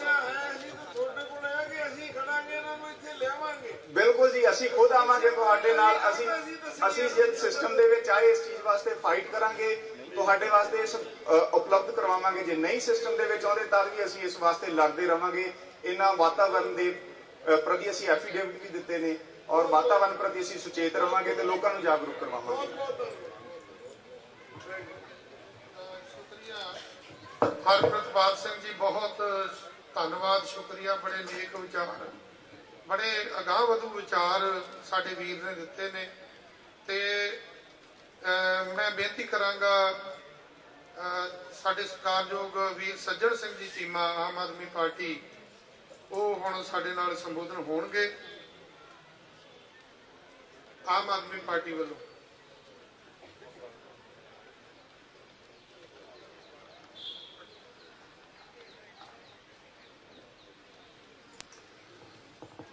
ਮੰਚ ਤੇ ਬੈਠੇ ਸਾਡੇ ਬਹੁਤ ਹੀ ਸਤਿਕਾਰ ਦੇ ਯੋਗ ਸੰਤ ਮਹਾਂਪੁਰਖ ਸਰਦਾਰ ਕਾਹਨ ਸਿੰਘ ਪੰਨੂ, ਸਾਬਕਾ IAS, ਸਾਹਮਣੇ ਬੈਠੀ ਸੰਗਤ, ਵਾਹਿਗੁਰੂ ਜੀ ਕਾ ਖਾਲਸਾ, ਵਾਹਿਗੁਰੂ ਜੀ ਕੀ ਫਤਿਹ। ਸਾਨੂੰ ਬਾਬਾ ਜੀ ਨੇ ਸਾਰੀਆਂ ਸਮੱਸਿਆਵਾਂ ਦੱਸ ਦਿੱਤੀਆਂ, ਔਰ ਅਸੀਂ ਅਵੇਅਰ ਵੀ ਹਾਂ ਕਿ ਸਾਡਾ ਪਾਣੀ ਖਤਮ ਹੋਣ ਵਾਲਾ ਹੈ। ਸਾਡੀ ਜਿਹੜੀ AQI ਹੈ, ਉਹ ਕਈ ਵਾਰੀ ਸ਼ਹਿਰਾਂ ਦੇ ਵਿੱਚ 350 ਤੱਕ ਪਹੁੰਚ ਜਾਂਦੀ ਹੈ, 400 ਤੱਕ ਪਹੁੰਚ ਜਾਂਦੀ ਹੈ। ਅਸੀਂ ਪੌਣ ਪਾਣੀ ਸਾਰਾ ਜ਼ਹਿਰੀਲਾ ਕਰ ਲਿਆ। ਇਹ ਸਾਰੇ ਜਿਹੜੇ ਸਾਡੀਆਂ ਪ੍ਰੋਬਲਮਸ ਨੇ, ਬਾਬਾ ਜੀ ਨੇ ਬੜੇ ਵਿਸਤਾਰ 'ਚ ਦੱਸੀਆਂ ਨੇ। ਬਾਕੀ ਬਾਬਾ ਜੀ, ਮੈਂ ਇੱਕ ਖਿਡਾਰੀ ਹਾਂ, ਮੈਨੂੰ ਖੇਡਾਂ ਬਾਰੇ ਮੈਂ ਐਕਸਪਰਟ ਹਾਂ, ਮੈਨੂੰ ਪਤਾ ਹੈ। ਤੇ ਤੁਸੀਂ ਦੁਨੀਆ ਭਰ ਦੇ ਵਿੱਚ ਨਾਂ ਹੈ ਵਾਤਾਵਰਨ ਬਾਰੇ, ਤੇ ਸਾਡੇ ਤੇ ਪ੍ਰਧਾਨ ਜੀ ਨੇ ਪਹਿਲਾਂ ਹੀ ਕਹਿ ਦਿੱਤਾ ਕਿ ਜੇ ਸਾਡੀ ਸਰਕਾਰ ਬਣਦੀ ਹੈ ਤੇ ਇਹ ਜਿਹੜਾ ਮਹਿਕਮਾ ਹੈ ਉਹ ਬਾਬਾ ਜੀ ਨੂੰ ਦੇਣਾ ਹੈ, ਕਿਉਂਕਿ ਜਿਹੜਾ ਕੋਈ ਐਕਸਪਰਟ ਹੈ ਉਹਨੂੰ ਹੀ ਉਹ ਮਹਿਕਮਾ ਦੇਣਾ ਚਾਹੀਦਾ ਹੈ। ਇਹ ਤਾਂ ਸਾਡੇ ਪ੍ਰਧਾਨ ਜੀ ਨੇ ਬਿਲਕੁਲ ਪਹਿਲਾਂ ਹੀ ਜਿਹੜਾ ਕਹਿ ਦਿੱਤਾ ਹੈ। ਸੋ ਅਸੀਂ ਬਾਬਾ ਜੀ ਬਿਲਕੁਲ ਸਹਿਮਤ ਹਾਂ। ਇਸ ਵਾਤਾਵਰਨ ਲਈ ਅਸੀਂ ਚਿੰਤਤ ਹਾਂ, ਔਰ ਅਸੀਂ ਪੂਰੀ ਤਰ੍ਹਾਂ ਤੁਹਾਡੇ ਨਾਲ ਸਹਿਮਤ ਹਾਂ, ਔਰ ਕਰਾਂਗੇ। ਬਹੁਤ ਬਹੁਤ ਧੰਨਵਾਦ ਜੀ। ਮਹਿਕਮੇ ਦੀ ਲੋੜ ਹੈ, ਇਹ ਕਹਿੰਦੇ ਸਾਫ ਹੋਵੇ, ਮਹਿਕਮਾ ਕਿਸੇ ਕੋ ਵੀ ਹੋਵੇ, ਮਹਿਕਮੇ ਦਾ ਨਹੀਂ ਕੋਈ। ਨਹੀਂ ਬਾਬਾ ਜੀ, ਏਦਾਂ ਹੈ, ਬਹੁਤ ਧੰਨਵਾਦ। ਏਦਾਂ ਹੈ ਕਿ ਸਾਡੇ ਪ੍ਰਧਾਨ ਜੀ ਨੇ ਕਿਹਾ ਉਹੋ ਹੀ ਸ਼ਬਦ, ਮੈਂ ਉਹਨਾਂ ਨਾਲ ਸਹਿਮਤ। ਬਹੁਤ ਬਹੁਤ ਧੰਨਵਾਦ ਜੀ।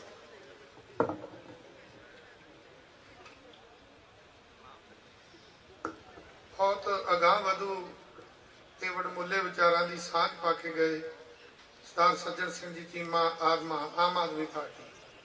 ਮੈਂ ਬੇਨਤੀ ਕਰਾਂਗਾ ਇੰਦਰ ਪ੍ਰਤਾਪ ਸਿੰਘ ਜੀ ਰਾਣਾ, ਜਿਹੜੇ ਇਸ ਇਲਾਕੇ ਤੋਂ ਆਜ਼ਾਦ ਉਮੀਦਵਾਰ ਦੇ ਤੌਰ ਤੇ ਮੈਦਾਨ ਦੇ ਵਿੱਚ ਨੇ, ਉਹ ਆਪਣੇ ਵਿਚਾਰਾਂ ਦੀ ਸਾਂਝ ਪਾਉਣ।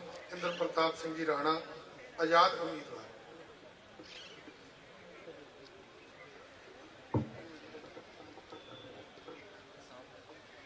ਅੱਜ ਦੇ ਇਸ ਮੌਕੇ ਤੇ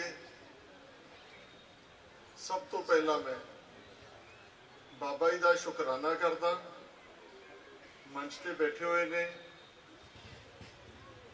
ਸਰਦਾਰ ਬਲਬੀਰ ਸਿੰਘ ਜੀ ਪੰਨੂ ਸਾਹਿਬ ਵੀ ਬੈਠੇ ਹੋਏ ਨੇ, ਕਾਹਨ ਸਿੰਘ ਜੀ ਪੰਨੂ, ਸੌਰੀ ਬਾਬਾ ਜੀ, ਨਾਵਾਂ 'ਚ ਭੁਲੇਖਾ ਪੈ ਜਾਂਦਾ ਸੋ ਕਾਹਨ ਸਿੰਘ ਜੀ ਪੰਨੂ ਸਾਹਿਬ ਤੇ ਨਾਲ ਹੀ ਹੋਰ ਮਹਾਂਪੁਰਸ਼ ਬੈਠੇ ਹੋਏ ਨੇ। ਗੁਸਤਾਖੀ ਮਾਫ, ਮੈਂ ਨਾਵਾਂ 'ਚ ਨਹੀਂ ਨਾਂ ਨਹੀਂ ਜਾਣਦਾ, ਪਰ ਫਤਿਹ ਬੁਲਾਉਣਾ ਤੁਹਾਨੂੰ ਤੇ ਸਾਰੀ ਸੰਗਤ ਜਿਹੜੀ ਆਈ ਹੋਈ ਹੈ। ਵਾਹਿਗੁਰੂ ਜੀ ਕਾ ਖਾਲਸਾ, ਵਾਹਿਗੁਰੂ ਜੀ ਕੀ ਫਤਿਹ। ਬਾਬਾ ਜੀ, ਸਭ ਤੋਂ ਪਹਿਲਾਂ ਤਾਂ ਮੈਨੂੰ ਅੱਜ ਖੁਸ਼ੀ ਇਹ ਹੋਈ ਆ ਕਿ ਕਿਸੇ ਨੇ ਇੱਕ ਵਾਤਾਵਰਣ ਤੇ ਟੌਪਿਕ ਰੱਖਿਆ ਡਿਸਕਸ਼ਨ ਦਾ। ਮੇਰਾ ਵੀ ਇੰਟਰਸਟ ਜਿੱਦਣ ਦਾ ਆਇਆ, ਪਹਿਲਾਂ ਵੀ ਵਾਤਾਵਰਣ ਨਾਲ ਰਿਹਾ, ਤੇ ਜਿੱਦਣ ਦਾ ਆਇਆ ਮਨ 'ਚ ਆਇਆ ਵੀ ਸੁਲਤਾਨਪੁਰ ਦੇ ਵਿੱਚ ਵਾਤਾਵਰਣ ਲਈ ਕਰਨਾ ਕੀ। ਕੁਝ ਚੀਜ਼ਾਂ ਮੇਰੇ ਮਨ 'ਚ ਆ ਜੀ। ਪਹਿਲੀ ਗੱਲ ਆਪਾਂ ਗੱਲ ਕੀਤੀ ਸੀ ਵੀ ਆਪਾਂ ਪਾਣੀ ਕਿਵੇਂ ਬਚਾਉਣਾ। ਸਭ ਤੋਂ ਵੱਡੀ ਸਮੱਸਿਆ ਸੁਲਤਾਨਪੁਰ ਦੀ ਅੱਜ ਇਹ ਆ ਕਿ ਸ਼ਹਿਰ ਦੇ ਵਿੱਚ ਪੀਣ ਵਾਲੀ ਪਾਣੀ ਦੇ ਵਿੱਚ ਸੀਵਰੇਜ ਮਿਕਸ ਹੋ ਗਿਆ। ਬੜੀ ਮਾੜੀ ਗੱਲ ਹੈ। ਆਪਾਂ ਜੇ ਪੀਣ ਵਾਲੇ ਪਾਣੀ ਹੀ ਨਹੀਂ ਚੰਗਾ ਹੋਏਗਾ ਤਾਂ ਪਰਿਵਾਰਾਂ ਦੀਆਂ ਸਿਹਤਾਂ ਕਿੱਦਾਂ ਮੇਨਟੇਨ ਕਰਾਂਗੇ। ਬਿਮਾਰੀਆਂ ਦਾ ਘਰ ਸਭ ਤੋਂ ਪਹਿਲਾਂ ਇਹ ਹੈ। ਇਹਦੇ ਤੇ ਮੈਂ ਕੰਮ ਕਰਨਾ ਜੀ ਪਹਿਲ ਦੀ ਰਾਹ। ਨੰਬਰ 2 ਜਿਹੜੇ ਕੰਮ ਕਰਨੇ ਆ, ਆਪਾਂ ਗੱਲ ਕੀਤੀ ਆ ਜੀ ਕਿ ਵੀ ਆਪਾਂ ਆਪਣਾ ਵਾਟਰ ਟੇਬਲ ਡੇ ਬਾਈ ਡੇ, ਸਾਲ ਬਾਈ ਸਾਲ ਥੱਲੇ ਜਾ ਰਿਹਾ। ਇਹਨੂੰ ਸਹੀ ਕਿਵੇਂ ਕਰਨਾ, ਇਹਦੇ 2-3 ਤਰੀਕੇ ਆ ਜੀ। ਪਹਿਲੀ ਗੱਲ, 18 ਮਿਲੀਅਨ MAF ਪਾਣੀ ਹੁੰਦਾ ਸੀ ਪੰਜਾਬ ਦਾ ਹਿੱਸਾ, ਉਹ ਸਿਰਫ 14 ਮਿਲੀਅਨ MAF ਰਹਿ ਗਏ ਜੋ ਸਾਨੂੰ ਮਿਲਦਾ।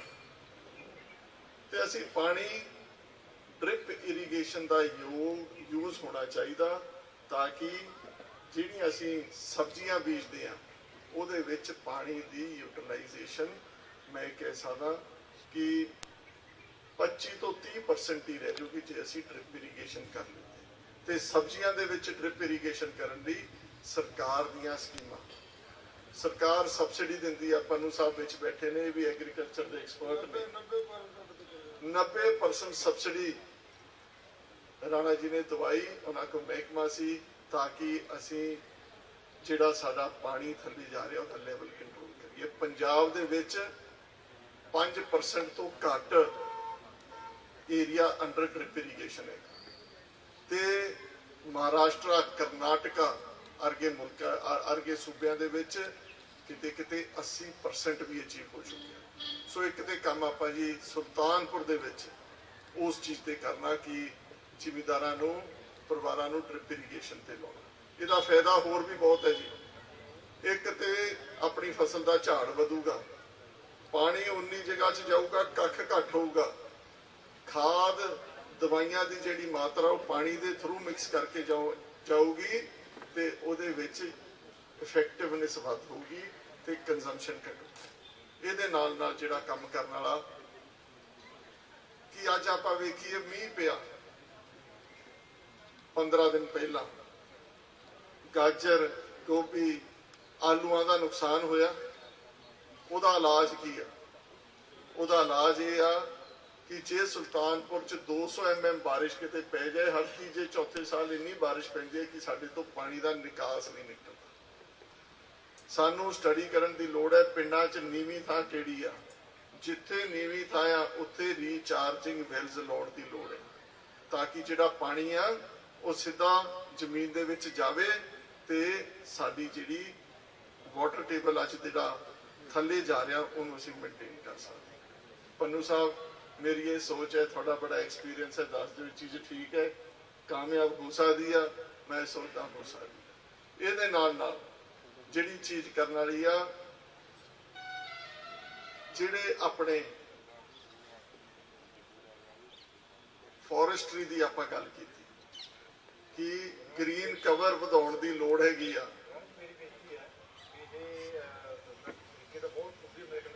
ਜਨਾਬ, ਮੇਰਾ ਇੰਟਰਸਟ ਵਾਲਾ ਟੌਪਿਕ ਮੈਂ ਬਹੁਤ ਬੋਲ ਸਕਦਾ ਪਰ ਮੈਂ 5 ਮਿੰਟ 'ਚ ਨਿਬੇੜ ਦੇਣਾ, ਠੀਕ ਹੈ ਨਾ ਜੀ? ਕਿਉਂਕਿ ਸਰ ਜਿਹੜੇ ਮੁੱਦੇ ਆ ਨਾ, ਜੇ ਡਿਟੇਲ 'ਚ ਨਾ ਡਿਸਕਸ ਕਰੀਏ ਫਿਰ ਗੇੜਾ ਜਾਂ ਮਾਰ ਕੇ ਗੁਜ਼ਾਰਾ ਨਹੀਂ।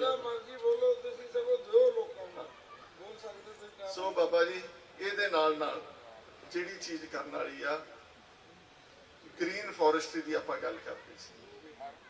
ਪੰਜਾਬ ਦੇ ਵਿੱਚ ਪਹਿਲੀ ਗੱਲ ਤੇ ਸੁਲਤਾਨਪੁਰ ਲੋਧੀ ਦੇ ਵਿੱਚ ਜਿੱਥੇ ਜਿੱਥੇ ਸਰਕਾਰੀ ਥਾਂ ਵਿਹਲੀ ਆ, ਚਾਹੇ ਉਹ ਸੜਕ ਦੇ ਕੰਢੇ ਹੋਣ, ਚਾਹੇ ਕੋਈ ਵੀ ਏਰੀਆ ਹੋਵੇ ਜਿੱਥੇ ਸਰਕਾਰੀ ਥਾਂ ਵਿਹਲੀ ਆ, ਮੇਰਾ ਫੋਕਸ ਹੋਏਗਾ ਕਿ ਉੱਥੇ ਆਪਾਂ ਗ੍ਰੀਨ ਟਰੀ ਪਲਾਂਟੇਸ਼ਨ ਕਰਾਂਗੇ ਤਾਂ ਕਿ ਵਾਤਾਵਰਣ ਦਾ ਸੁਧਾਰ ਹੋਵੇ।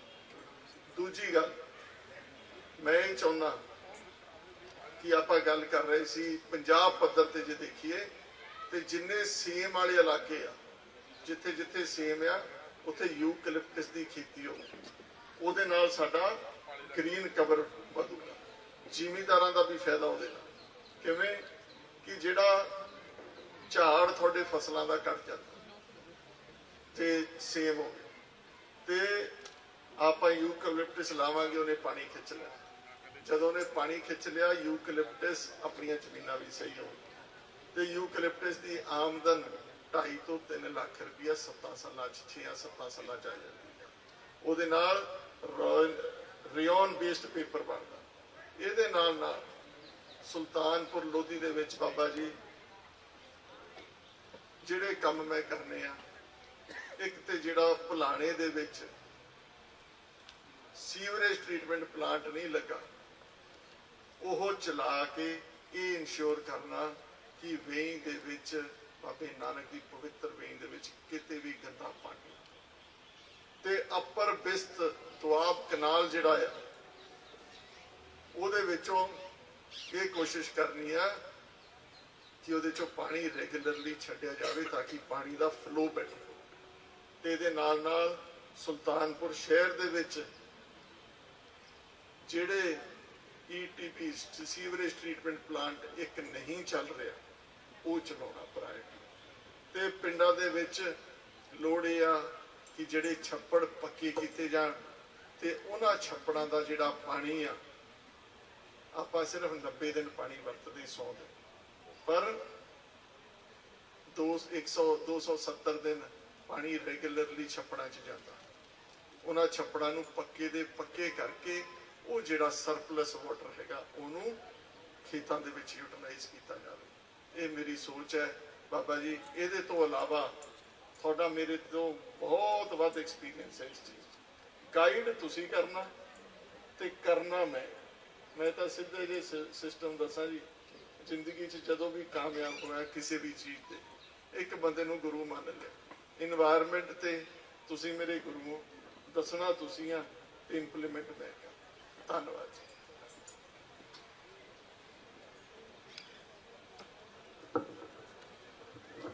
ਰਾਣਾ ਇੰਦਰ ਪ੍ਰਤਾਪ ਸਿੰਘ ਜੀ ਆਜ਼ਾਦ ਉਮੀਦਵਾਰ ਆਪ ਜੀ ਨੂੰ ਸੰਬੋਧਨ ਹੋ ਕੇ ਗਏ ਹੈ।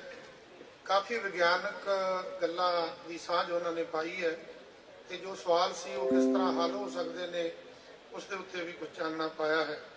ਮੈਂ ਬੇਨਤੀ ਕਰਾਂਗਾ ਜੁਗਰਾਜਪਾਲ ਸਿੰਘ ਜੀ ਸ਼ਾਹੀ, ਸ਼੍ਰੋਮਣੀ ਅਕਾਲੀ ਦਲ ਸੰਯੁਕਤ ਸਾਡੇ ਢੀਂਡਸਾ ਸਾਹਿਬ ਵੱਲੋਂ ਜਿਹੜਾ ਅਕਾਲੀ ਦਲ ਹੈ ਉਹਨਾਂ ਦੇ ਇਹ ਉਮੀਦਵਾਰ ਨੇ ਤੇ ਬਹੁਤ ਹੀ ਅੱਛੇ ਇਨਸਾਨ ਨੇ, ਉਹ ਆਪਣੇ ਵਿਚਾਰ ਸੰਗਤ ਨਾਲ ਸਾਂਝੇ ਕਰਦੇ।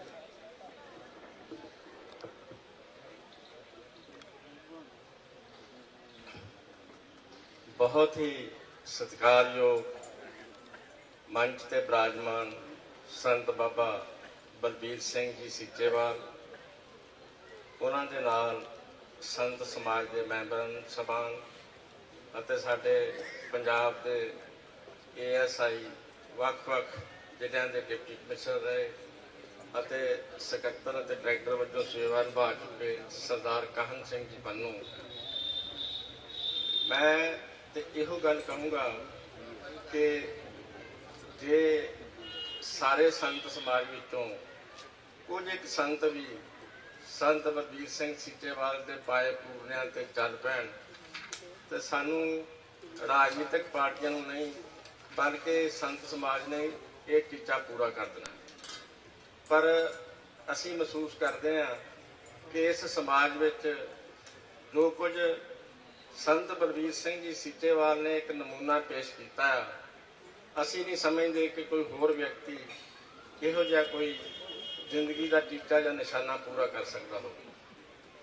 ਸੋ ਜਿਵੇਂ ਮੇਰੇ ਤੋਂ ਪਹਿਲਾਂ ਸਾਰੇ ਹੀ ਸਤਿਕਾਰਯੋਗ ਉਮੀਦਵਾਰ ਦੱਸ ਕੇ ਗਏ ਨੇ ਕਿ ਜਿਹੜਾ ਕਾਲੀ ਪਈ ਵਿੱਚ ਪਾਣੀ ਪੈਂਦਾ ਆ ਉਹ ਟ੍ਰੀਟਮੈਂਟ ਜਰੀਏ ਪੈਣਾ ਚਾਹੀਦਾ ਤਾਂ ਕਿ ਇਹ ਪਾਣੀ ਸ਼ੁੱਧ ਰਹੇ। ਹੋਰ ਵੀ ਜਿਹੜੇ ਵੱਖੋ ਵੱਖ ਦਰਿਆ ਨੇ ਉਹਨਾਂ ਵਿੱਚ ਵੀ ਜਿੱਥੇ ਲੋਕ ਇਸ ਪਾਣੀ ਨੂੰ ਪੀਣ ਲਈ ਵੀ ਵਰਤਦੇ ਆ ਉਹਨਾਂ ਵਿੱਚ ਵੀ ਗੰਦਾ ਪਾਣੀ ਸੋਧ ਕੇ ਪਾਇਆ ਜਾਣਾ ਚਾਹੀਦਾ। ਸੋ ਸੰਤ ਮਹਾਂਪੁਰਸ਼ ਬਾਬਾ ਸੀਚੇਵਾਲ ਜੀ, ਅਸੀਂ ਤੁਹਾਡੀ ਸੋਚ ਨਾਲ ਕਿ ਲਿਵ ਟੂ ਲਾਈਫ, ਸ਼ੁੱਧ ਪਾਣੀ, ਸ਼ੁੱਧ ਹਵਾ ਅਤੇ ਸ਼ੁੱਧ ਭੋਜਨ ਸਿਰਫ ਇਨਸਾਨ ਦੀ ਲੋੜ ਹੀ ਨਹੀਂ ਸਗੋਂ ਇਸ ਪਸ਼ੂ ਅਤੇ ਪੰਛੀਆਂ ਨੂੰ ਇਸ ਦੀ ਲੋੜ ਹੈ, ਉਹਦੇ ਨਾਲ ਸਹਿਮਤ ਹਾਂ।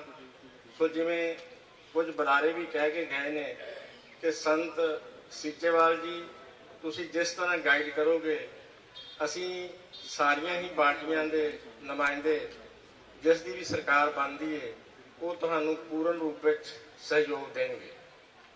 ਔਰ ਇੱਕ ਗੱਲ ਮੈਂ ਏਜੰਡੇ ਤੋਂ ਬਾਹਰ ਜਾ ਕੇ ਕਹਾਂਗਾ ਕਿ ਬੜਾ ਦੁੱਖ ਹੋਇਆ ਜਦੋਂ ਸੰਤ ਸੀਚੇਵਾਲ ਜੀ ਨੇ ਬੋਲਦਿਆਂ ਕਿਹਾ ਕਿ ਗੁਰੂ ਦੀ ਇਸ ਨਗਰੀ ਵਿੱਚ ਜੇਬਾਂ ਵੀ ਕੱਟੀਆਂ ਜਾਂਦੀਆਂ। ਸੰਤ ਮਹਾਂਪੁਰਸ਼ੋ, ਜਦੋਂ ਮੌਜੂਦਾ ਵਿਧਾਇਕ ਇੱਥੇ ਇੰਸਪੈਕਟਰ ਦੇ ਰਾਹੀਂ ਸਰਬਜੀਤ ਸਿੰਘ ਦੇ ਰਾਹੀਂ ਕੱਥੂ ਨੰਗਲ ਤੋਂ 24 ਜੇਬ ਕਤਰੀਆਂ ਲਿਆ ਕੇ ਰੱਖਦਾ ਥਾਣੇ ਦੇ ਵਿੱਚ ਕਿ 550ਵੇਂ ਸਾਲ ਤੇ ਜੇਬਾਂ ਕੱਟਣੀਆਂ, ਪਰ ਉਹਨਾਂ 24 ਜੇਬ ਕਤਰੀਆਂ ਤੋਂ 8 ਲੱਖ ਰੁਪਈਆ ਇੱਕ ਦਿਨ ਦਾ ਵਸੂਲਿਆ ਜਾਂਦਾ ਸੀ।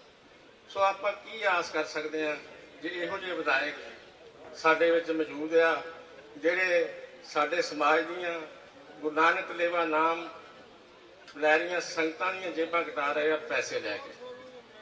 ਸੋ ਮੈਂ ਫਿਰ ਇੱਕ ਵਾਰ ਸੰਤ ਸੀਚੇਵਾਲ ਜੀ ਨੂੰ ਵਿਸ਼ਵਾਸ ਦਿਵਾਉਣਾ ਚਾਹੁੰਦਾ ਹਾਂ ਕਿ ਜਿਹੜੇ ਵਿਧਾਇਕ ਅੱਜ ਨਹੀਂ ਆਏ ਉਹਨਾਂ ਦਾ ਤਾਂ ਮੇਰਾ ਖਿਆਲ ਹੈ ਕੀਰਤਨ ਸੋਲਾ ਪੜ੍ਹ ਦਿਓ, ਜਿਹੜੇ ਇੱਥੇ ਆਏ ਆ ਉਹਨਾਂ ਚੋਂ ਹੀ ਇੱਕ ਨੇ ਜੇਤੂ ਹੋ ਜਾਣਾ। ਸੋ ਇਹ ਕਿਰਪਾ ਤੁਸੀਂ ਕਰ ਦਿਓ।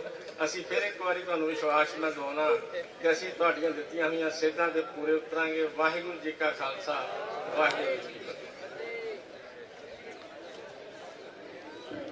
ਸੋ ਬਹੁਤ ਧੰਨਵਾਦ ਸਰਕਾਰ ਗੁਰਰਾਜਪਾਲ ਸਿੰਘ ਜੀ ਸ਼ਾਹੀ, ਸ਼੍ਰੋਮਣੀ ਅਕਾਲੀ ਦਲ ਸੰਯੁਕਤ ਢੀਂਡਸਾ ਸਾਹਿਬ ਵੱਲੋਂ ਆਪਣੇ ਵਿਚਾਰ ਦੇ ਕੇ ਗਏ ਆ। ਮੈਂ ਹੁਣ ਬੇਨਤੀ ਕਰਾਂਗਾ ਸ਼੍ਰੀਮਾਨ ਸੰਤ ਬਲਬੀਰ ਸਿੰਘ ਜੀ ਨੂੰ ਕਿ ਉਹ ਸਮਾਪਨ ਦਾ ਜਿਹੜਾ ਆਪਣਾ ਭਾਸ਼ਣ ਹੈ ਉਹ ਆਪ ਸੰਗਤਾਂ ਦੇ ਨਾਲ ਸਾਂਝਾ ਕਰਨਗੇ। ਉਪਰੰਤ ਧੰਨਵਾਦ ਕਰਨਗੇ ਸੰਤ ਸੁਖਵੰਤ ਸਿੰਘ ਜੀ ਨਿਰਮਲ ਕੁਟੀਆ ਨਾਲਾ। ਉਸ ਤੋਂ ਬਾਅਦ ਸਾਰੀ ਸੰਗਤ ਆਪਣੇ ਆਪਣੇ ਗ੍ਰਹਿ ਨੂੰ ਜਾਵੇ। ਉਹਨਾਂ ਚਿਰ ਹਾਂ ਪ੍ਰਸ਼ਾਦਾ ਪਾਣੀ ਛਕ ਕੇ ਜਾਣਾ ਸਾਰਿਆਂ ਨੇ, ਉਹਨਾਂ ਚਿਰ ਸ਼ਾਂਤੀ ਬਣਾਈ ਰੱਖੋ। ਬਹੁਤ ਬਹੁਤ ਧੰਨਵਾਦ ਸਟੇਜ ਤੇ ਬਿਰਾਜਮਾਨ ਮਹਾਂਪੁਰਸ਼ ਬਾਬਾ ਸਰਜੀਤ ਸਿੰਘ ਜੀ, ਕਾਨ ਸਿੰਘ ਜੀ ਪੰਨੂ, ਸੰਤ ਬਾਬਾ ਅਮਰੀਕ ਸਿੰਘ ਜੀ, ਮਹਾਂਪੁਰਸ਼ ਸੁਖਵੰਤ ਸਿੰਘ ਜੀ ਨਾਲਾ ਵਾਲੇ ਤੇ ਵੱਖ-ਵੱਖ ਇਲਾਕੇ ਤੋਂ ਆਈਆਂ ਗੁਰਸੰਗਤਾਂ, ਸਾਡੇ ਸਕੂਲਾਂ ਦੇ ਬੱਚੇ, ਟੀਚਰ ਸਾਹਿਬਾਨ, ਸੁਲਤਾਨਪੁਰ ਲੋਧੀ ਤੋਂ ਆਈ ਸਾਰੀ ਪ੍ਰੈਸ, ਮੀਡੀਆ, ਸੋਸ਼ਲ ਮੀਡੀਆ, ਜਿੱਥੇ ਜਿੱਥੇ ਵੀ ਅੱਜ ਦੀ ਇਹ ਗੱਲ ਤੁਸੀਂ ਪਹੁੰਚਾਈ ਹੈ, ਤੁਹਾਡਾ ਬਹੁਤ ਧੰਨਵਾਦ ਕਰਦੇ ਹਾਂ। ਤੇ ਅੱਜ ਜੋ ਚਰਚਾ ਹੋਈ ਹੈ, ਸਾਡਾ ਤੁਹਾਨੂੰ ਇੱਥੇ ਸੱਦਣ ਦਾ ਮਕਸਦ ਕਿ ਜਿਹੜਾ এনवायरमेंट ਹੈ ਇਹਦੇ ਪ੍ਰਤੀ ਸਾਡੇ ਅਸੀਂ ਸਾਰੀਆਂ ਪੋਲੀਟੀਕਲ ਪਾਰਟੀਆਂ ਤੋਂ ਆਸ ਕਰਦੇ ਹਾਂ। ਸਾਰਿਆਂ ਨੂੰ ਇੱਕੋ ਜਿਹਾ ਸੱਦਾ ਦਿੱਤਾ, ਜਿਹੜੇ ਆਏ ਤੁਸੀਂ ਆਪਣਾ ਪੱਖ ਰੱਖ ਦਿੱਤਾ, ਜਿਹੜੇ ਨਾ ਆਏ ਉਹਨਾਂ ਬਾਰੇ ਤੁਸੀਂ ਆਪਣਾ ਰੱਖ ਦਿਓ। ਅਸੀਂ ਤਾਂ ਕਿਉਂਕਿ ਜਿਹੜਾ ਇੱਥੇ ਰੱਖਦੇ, ਪਰ ਇਹਨਾਂ ਦੇ ਸਾਰੇ ਪ੍ਰਧਾਨ ਸਾਹਿਬਾਨ ਜਿਹੜੇ ਵੱਖ-ਵੱਖ ਪਾਰਟੀਆਂ ਦੇ ਆ ਉਹਨਾਂ ਨੂੰ ਅਸੀਂ ਦੱਸ ਚੁੱਕੇ ਆ, ਉਹ ਬੋਲ ਵੀ ਸਕਦੇ ਆ, ਕਹਿ ਵੀ ਸਕਦੇ ਆ। ਜਿਹੜੀ ਗੱਲ ਤੁਸੀਂ ਸਾਨੂੰ ਜਾਂ ਇਸ ਮੰਚ ਤੋਂ ਕਹਿਣੀ ਚਾਹੁੰਦੇ ਸੀ ਉਹ ਸੋਸ਼ਲ ਮੀਡੀਆ ਦੇ ਉੱਤੇ ਖੜੇ ਹੋ ਕੇ ਭਾਵੇਂ 1.5 ਘੰਟਾ ਬੋਲ ਲਓ, ਤੁਹਾਨੂੰ ਖੁੱਲੀ ਜਿਹੜੀ ਹੈਗੀ ਹੈ ਚਰਚਾ ਕਰ ਸਕਦੇ ਆ।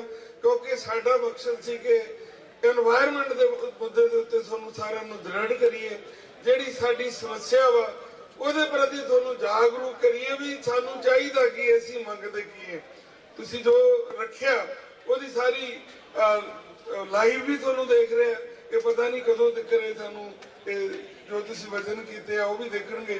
ਤੇ ਅਸੀਂ ਆਸ ਕਰਦੇ ਆ ਕੋਈ ਵੀ ਜਿਹਨੂੰ ਵੀ ਗੁਰਸੰਗਤਾਂ ਤੁਹਾਡੇ ਤੋਂ ਜੈਕਾਰਾ ਬੁਲਾਉਂਦੀ ਹੈ, ਤੇ ਬਾਕੀ ਦੂਸਰਿਆਂ ਨੂੰ ਬੇਨਤੀ ਹੈ ਕਿ ਅਸੀਂ ਸਾਰਿਆਂ ਨੂੰ ਇਲਾਕੇ ਦੇ ਵਿਕਾਸ ਵਾਸਤੇ ਨਾਲ ਹੋ ਕੇ ਚੱਲੀਏ, ਕਿਉਂਕਿ ਲੋਕਤੰਤਰ ਦੇ ਵਿੱਚ ਇਹੀ ਹੈ।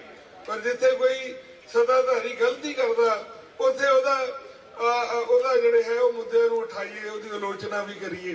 ਜਿਹੜੀ ਆਲੋਚਨਾ ਹੁੰਦੀ ਹੈ ਇਹ ਕਿਸੇ ਪੋਲੀਟੀਕਲ ਪਾਰਟੀ ਵਾਸਤੇ ਬੰਦ ਹਜ਼ਮੀ ਨਹੀਂ ਹੁੰਦੀ। ਪਾਰਟੀ ਇਨਸਾਨ ਉਦੋਂ ਜਿਹੜਾ ਹੈਗਾ ਉਹ ਲੈਵਲ ਥੱਲੇ ਚਲੇ ਜਾਂਦਾ ਜਦੋਂ ਉਹ ਆਲੋਚਨਾ ਸੁਣਨੀ ਨਹੀਂ ਚਾਹੁੰਦਾ। ਉਹ ਸਿਰਫ ਇਹੋ ਹੀ ਭਾਲਦਾ ਕਿ ਜਿਹੜਾ ਮੇਰੇ ਆਵੇ ਪਹਿਲਾਂ ਹਾਰ ਪਾਵੇ, ਜਿਹੜਾ ਮੈਨੂੰ ਆ ਆਵੇ। ਸਾਨੂੰ ਉਹ ਗੱਲਾਂ ਵੀ ਸੁਣਨੀਆਂ ਚਾਹੀਦੀਆਂ, ਸਾਡੇ ਵਿੱਚ ਜਿਗਰਾ ਹੋਣਾ ਚਾਹੀਦਾ। ਸਾਨੂੰ ਅਸੀਂ ਕਹਿੰਦੇ ਕਿ ਬਹੁਤ ਧੰਨਵਾਦ, ਤੁਸੀਂ 90% ਜਿਹੜੀ ਗੱਲ ਆ ਉਹ ਆਪਾਂ ਸਾਰੀ ਪੋਜ਼ਿਟਿਵ ਕੀਤੀ ਹੈ। ਕਈ ਵਾਰ ਕੁਝ ਬੰਦਾ ਇੱਥੇ ਸਟੇਜ ਤੇ ਖੜ ਕੇ ਕੀ ਕਿਸੇ ਨੇ ਬੋਲਣਾ, ਇਹਨਾਂ ਸਾਰਾ ਕੁਝ ਤੈਅ ਨਹੀਂ ਹੁੰਦਾ। ਇਹ ਰਿਸਕ ਸਾਨੂੰ ਵੀ ਲੈਣਾ ਪੈਂਦਾ ਵੀ ਪਤਾ ਨਹੀਂ, ਪਰ ਫਿਰ ਵੀ ਅਸੀਂ ਆਸ ਰੱਖਦੇ ਤੁਹਾਡੇ ਸਾਰਿਆਂ ਤੋਂ, ਕਿਉਂਕਿ ਅਸੀਂ ਕੋਈ ਨਵੇਂ ਨਹੀਂ ਆਏ। ਜਿਸ ਵੇਲੇ ਲੱਗੇ ਸੀ ਇਸ ਖੇਤਰ ਚ ਆਏ ਸੀ ਉਦੋਂ ਪਹਿਲਾਂ ਕਾਲੀ ਆਉਂਦੀ ਸੀ, ਕਾਲੀ ਉਦੋਂ ਸ਼ੁਰੂ ਹੋਈ ਸੀ, ਤੇ ਅੱਜ ਜਿਹੜੀ ਹੈਗੀ ਆ 60 ਸਾਲ ਤੋਂ ਅਸੀਂ ਟੱਪ ਗਏ ਹਾਂ, ਤੁਹਾਡੇ ਵਿੱਚ ਰਹਿੰਦੇ ਹਾਂ। ਤੇ ਅਸੀਂ ਕੋਸ਼ਿਸ਼ ਕਰਦੇ ਹਾਂ ਕਿ ਜੇ ਕੋਈ ਸਮਾਜ ਨੂੰ ਦਿਸ਼ਾ ਦਿੱਤੀ ਜਾ ਸਕੇ। ਸਾਡਾ ਪੋਲੀਟੀਕਲ ਅਸੀਂ ਕਹਿੰਦੇ ਹਾਂ ਨਾ, ਆਹ ਗੱਲ ਮਾੜਾ ਪਾਸਾ ਅਸੀਂ ਕਹਿੰਦੇ ਕਿ ਜੇ ਪੋਲੀਟੀਕਲ ਪਾਰਟੀਆਂ ਜਾਂ ਸਾਡੇ ਲੋਕ ਹੀ ਇਹ ਜਿਹੜੇ ਸਾਡੀਆਂ ਜਿਹੜੀਆਂ ਨਸ਼ੇ ਸ਼ਰਾਬ ਜਾਂ ਹੋਰ ਬੁਰਾਈਆਂ ਤੋਂ ਮੂੰਹ ਮੋੜ ਕੇ ਅਸੀਂ ਮੰਗੀਏ ਕਿ ਸਾਨੂੰ ਆਹ ਚਾਹੀਦਾ। ਅਸੀਂ ਨਹੀਂ ਕਹਿੰਦੇ ਕਿ ਉਹ ਕੰਮ ਕੋਈ ਵੀ ਕੈਂਡੀਡੇਟ ਕਰੂਗਾ ਜਿਹਦੇ ਉੱਤੇ ਬੈਨ ਹੁੰਦਾ ਤੇ ਉਹ ਕਰੂਗਾ। ਉਹ ਉਦੋਂ ਕਰਦਾ ਜਦੋਂ ਸਾਡੀ ਅਣਚਾਹੀ ਮੰਗ ਜਿਹੜੀ ਸਾਨੂੰ ਨਹੀਂ ਮੰਗਣੀ ਚਾਹੀਦੀ। ਇਸੇ ਕਰਕੇ ਉਹ ਨਸ਼ੇ ਵੰਡੇ ਜਾਂਦੇ ਆ, ਇਸੇ ਕਰਕੇ ਪੈਸੇ ਚਾਹੀਦੇ ਆ। ਜਿਹੜੀ ਕੋਈ ਵੀ ਆਸ ਨਹੀਂ ਕਰਦਾ ਕਿ ਅਸੀਂ ਉਹਨੂੰ ਆਪਣੀ ਵੋਟ ਨੂੰ, ਆਪਣੇ ਮਤ ਨੂੰ ਜਿਹੜਾ ਸਹੀ ਪਾਸੇ ਲਾਈਏ। तो ਅਸੀਂ ਸਾਡਾ ਮਕਸਦ ਇੱਕ ਪਾਸੇ ਤਾਂ ਪੋਲੀਟੀਕਲ ਪਾਰਟੀਆਂ ਨੂੰ ਜਗਾਉਣਾ ਤੇ ਦੂਸਰੇ ਪਾਸੇ ਵੋਟਰਾਂ ਨੂੰ ਵੀ ਜਗਾਉਣਾ। ਤੁਸੀਂ ਵਧੀਆ ਮੰਗੋ, ਉਹ ਮੰਗੋ ਜਿਹੜਾ ਤੁਹਾਨੂੰ ਕੋਈ ਹੱਸ ਕੇ ਦੇ ਦੇਵੇ, ਜਿਹਦੇ ਉੱਤੇ ਤੁਹਾਡਾ ਜੀਵਨ ਸਫਲ ਹੋ ਜਾਵੇ, ਜਿਹਦੇ ਉੱਤੇ ਤੁਹਾਡਾ ਭਵਿੱਖ ਤਰ ਜਾਵੇ। ਇਹੋ ਜਿਹਾ ਨਾ ਮੰਗੋ ਜਿਸ ਮੰਗਣ ਤੋਂ ਮਗਰੋਂ ਤੁਸੀਂ ਜਿਹੜਾ ਹੈਗਾ ਮਗਰੋਂ ਉਹਦੇ ਮਗਰੋਂ ਪਛਤਾਵੋ।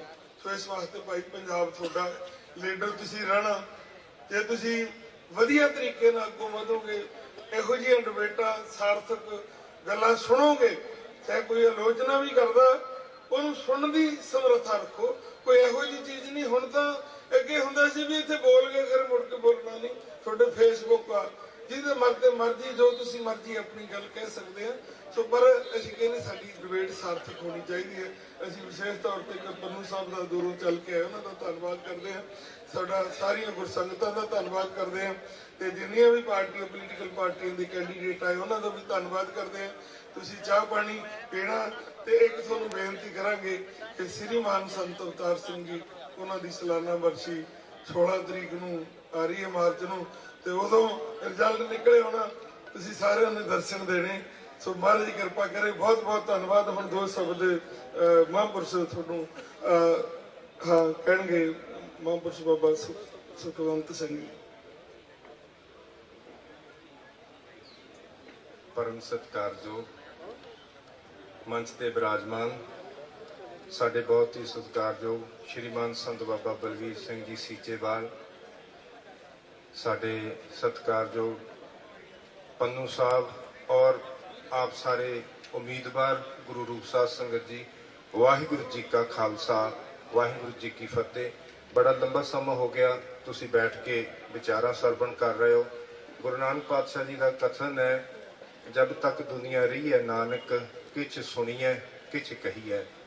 ये मुख जिहड़ा समा हुण 2022 की इलैक्शन दे विच सारियां संगतां जितने भी असीं इस सुल्तानपुर दी नगरी दे विच पूरे पंजाब दे विच रहण वाले आ, साडा मेन जिहड़ा मकसद है जो सानू अज दे समय दे विच मौजूदा दौर दे विच दी गुजरना पै रिहा, साडा हवा पानी धरती माता ये सारा खराब हो रहा है। तो जिहड़ियां साडियां ये सरकारां आउण वाले समय दे विच बनना है, ये इन्हां दे प्रति सुहिरदत होण। तुसीं सुहिरदत सी तदे इत्थे आए हो, जे सुहिरदत ना हुंदे तुसीं नहीं आउणा सी। तुहाडे अंदर तुहाडे मन दे विच ਕੁਝ ਨਾ ਕੁਝ ਪ੍ਰਤੀ ਸੀ ਇਸ এনवायरमेंट ਦੇ ਪ੍ਰਤੀ, ਤਦੇ ਤੁਸੀਂ ਇੱਥੇ ਪਹੁੰਚੇ ਹੋ। ਗੁਰੂ ਰਹਿਮਤ ਕਰੇ ਆਉਣ ਵਾਲੇ ਸਮੇਂ ਦੇ ਵਿੱਚ ਅਸੀਂ ਲੋਕ ਜਾਗਰੂਕ ਹੋਈਏ। ਅੱਜ ਦੇ ਸਮੇਂ 'ਚ ਕਈ ਵਾਰ ਮੈਂ ਵੇਖਦਾ ਇੱਕ ਛੋਟਾ ਜਿਹਾ ਆਧਾਰ ਕਾਰਡ, ਪੈਨ ਕਾਰਡ ਬਣਾਉਣ ਵਾਸਤੇ ਸਾਡੀ ਉਮਰ ਲੰਘ ਜਾਂਦੀ ਹੈ, ਉਹੀ ਨਹੀਂ ਸਹੀ ਹੁੰਦਾ। ਸਾਡੀਆਂ ਸੜਕਾਂ ਕਿਹੋ ਜੀਆਂ ਨੇ ਇਹ ਅਸੀਂ ਸਾਰੇ ਜਾਣਦੇ ਹਾਂ, ਸਾਡਾ ਆਲਾ ਦੁਆਲਾ ਕਿਹੋ ਜਿਹਾ ਉਹ ਅਸੀਂ ਸਾਰੇ ਜਾਣਦੇ ਹਾਂ। ਸਾਡੇ ਬੱਚੇ ਨੌਜਵਾਨ ਕਿਉਂ ਬਾਹਰ ਜਾ ਰਹੇ ਆ, ਉਹਦਾ ਮੇਨ ਜਿਹੜਾ ਕਾਰਨ ਆ, ਮੁੱਦਾ ਉਹ ਇਹੀ ਹੈ ਕਿ ਅਸੀਂ ਆਪਣੇ ਬੱਚਿਆਂ ਨੂੰ ਇੱਥੇ ਪੜ੍ਹਾਈਏ, ਇੱਥੇ ਨੌਕਰੀਆਂ ਦਈਏ, ਇੱਥੇ ਉਹ ਵਧਣ ਫੁੱਲਣ। ਔਰ ਇਸ ਧਰਤੀ ਤੇ ਜਿਹਨੂੰ ਪ੍ਰੋਫੈਸਰ ਪੂਰਨ ਸਿੰਘ ਨੇ ਕਿਹਾ ਪੰਜਾਬ ਜਿਉਂਦਾ ਗੁਰਾਂ ਦੇ ਨਾਂ, ਇਹ ਜਿਹੜੀ ਸਾਡੀ ਧਰਤ ਹੈ ਬੜੀ ਪਾਕ ਪਵਿੱਤਰ ਹੈ।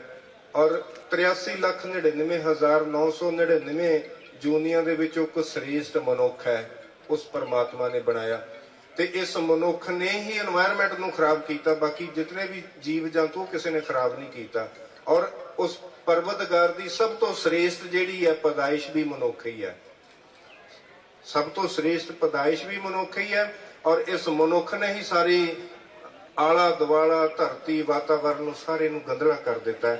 ਅਸੀਂ ਸੁਚੇਤ ਹੋਈਏ ਆਪਣੇ ਆਪ ਦੇ ਪ੍ਰਤੀ, ਆਉਣ ਵਾਲੀਆਂ ਜਨਰੇਸ਼ਨਾਂ ਦੇ ਪ੍ਰਤੀ। ਜੇ ਸਾਡੀ ਹਵਾ ਖਰਾਬ ਹੋ ਗਈ ਹੈ, ਸਾਡਾ ਪਾਣੀ ਖਰਾਬ ਹੋ ਗਿਆ, ਸਾਡੀ ਧਰਤੀ ਖਰਾਬ ਹੋ ਗਈ ਆ, ਸਾਡਾ ਆਲਾ ਦੁਆਲਾ ਖਰਾਬ ਹੋ ਗਿਆ, ਸਾਡੇ ਜੰਗਲ ਨਹੀਂ ਰਹਿਣਗੇ, ਤੇ ਅਸੀਂ ਆਉਣ ਵਾਲੀਆਂ ਜਨਰੇਸ਼ਨਾਂ ਕੀ ਕਰਨਗੀਆਂ, ਆਉਣ ਵਾਲਾ ਸਮਾਂ ਕਿਹੋ ਜਿਹਾ ਹੋਏਗਾ। ਅਸੀਂ ਸਾਰਿਆਂ ਨੇ ਸੁਚੇਤ ਹੋ ਕੇ ਇਹਦੇ ਪ੍ਰਤੀ ਜਾਗਰੂਕ ਹੋ ਕੇ, ਕਿਸੇ ਵੀ ਰਾਜਨੀਤਿਕ ਪਾਰਟੀ ਦੇ ਨਾਲ ਮਹਾਂਪੁਰਖਾਂ ਦਾ ਸਾਡਾ ਕਿਸੇ ਦਾ ਸਮਰਥਨ ਨਹੀਂ ਹੈ, ਪਰ ਜਿਹੜਾ ਵਾਤਾਵਰਣ ਦੇ ਪ੍ਰਤੀ ਸੁਚੇਤ ਹੋਵੇਗਾ ਉਹਦੇ ਨਾਲ ਅਸੀਂ ਸਮਰਥਨ ਦੇਵਾਂਗੇ। ਨਿਰਮਲ ਸੰਪਰਦਾ ਦੇ ਮਹਾਂਪੁਰਖ ਜਿਤਨੇ ਵੀ ਹੈ ਉਹ ਸਾਰੇ ਵਾਤਾਵਰਣ ਦੇ ਪ੍ਰਤੀ ਸੁਹਿਰਦਤ ਹੈ, ਔਰ ਵਾਤਾਵਰਣ ਦੇ ਪ੍ਰਤੀ ਹਰ ਵਕਤ ਲੱਗੇ ਹੋਏ ਆਪਣੇ ਆਪਣੇ ਸਥਾਨਾਂ ਤੇ ਬੜੇ ਸਾਰੇ ਦਰਖਤ ਲਾ ਰਹੇ ਆ, ਆਪਣੇ ਹਿਸਾਬ ਦੇ ਨਾਲ ਛੋਟੇ ਛੋਟੇ ਜੰਗਲ ਬਣਾ ਰਹੇ ਆ। ਔਰ ਜਿਹੜਾ ਇਹ ਪਾਣੀ ਹੈ ਇਹ ਕਿਵੇਂ ਸਾਫ਼ ਰਹਿ ਸਕਦਾ, ਬਾਰਿਸ਼ ਦਾ ਪਾਣੀ ਕਿਵੇਂ ਸਹੀ ਢੰਗ ਦੇ ਨਾਲ ਧਰਤੀ ਦੇ ਵਿੱਚ ਜਾ ਸਕਦਾ, ਇਹੋ ਜਿਹੇ ਮੁੱਦਿਆਂ ਤੇ ਉਹ ਕੰਮ ਕਰ ਰਹੇ ਆ ਸਾਰੇ ਮਹਾਂਪੁਰਖ। ਔਰ ਅਸੀਂ ਵੀ ਸਾਰੇ ਜਦੋਂ ਹਰ ਬੰਦਾ ਇਹਦੇ ਪ੍ਰਤੀ ਸੁਚੇਤ ਹੋ ਗਿਆ ਤੇ ਫਿਰ ਸਾਡਾ ਵਾਤਾਵਰਣ ਵੀ ਸਾਫ਼ ਹੋਵੇਗਾ, ਸਾਡਾ ਆਲਾ ਦੁਆਲਾ ਵੀ ਸਾਫ਼ ਹੋਵੇਗਾ। ਸਮੁੱਚੀਆਂ ਸੰਗਤਾਂ ਦਾ, ਪੱਤਰਕਾਰਾਂ ਦਾ, ਮਹਾਂਪੁਰਖਾਂ ਦਾ, ਜਿਤਨੀ ਵੀ ਸੰਗਤ ਹੈ ਸਾਰਿਆਂ ਦਾ ਬਹੁਤ ਬਹੁਤ ਧੰਨਵਾਦ। ਗੁਰੂ ਰਹਿਮਤ ਕਰੇ ਅਸੀਂ ਆਉਣ ਵਾਲੇ ਸਮੇਂ ਦੇ ਵਿੱਚ ਆਪਣਾ ਪੰਜਾਬ, ਆਪਣਾ ਵਾਤਾਵਰਣ ਵਧੀਆ ਔਰ ਸੁਚੱਜਾ ਬਣਾ ਸਕੀਏ। ਬਲਾਓ ਫਤਿਹ। ਵਾਹਿਗੁਰੂ ਜੀ ਕਾ ਖਾਲਸਾ, ਵਾਹਿਗੁਰੂ ਜੀ।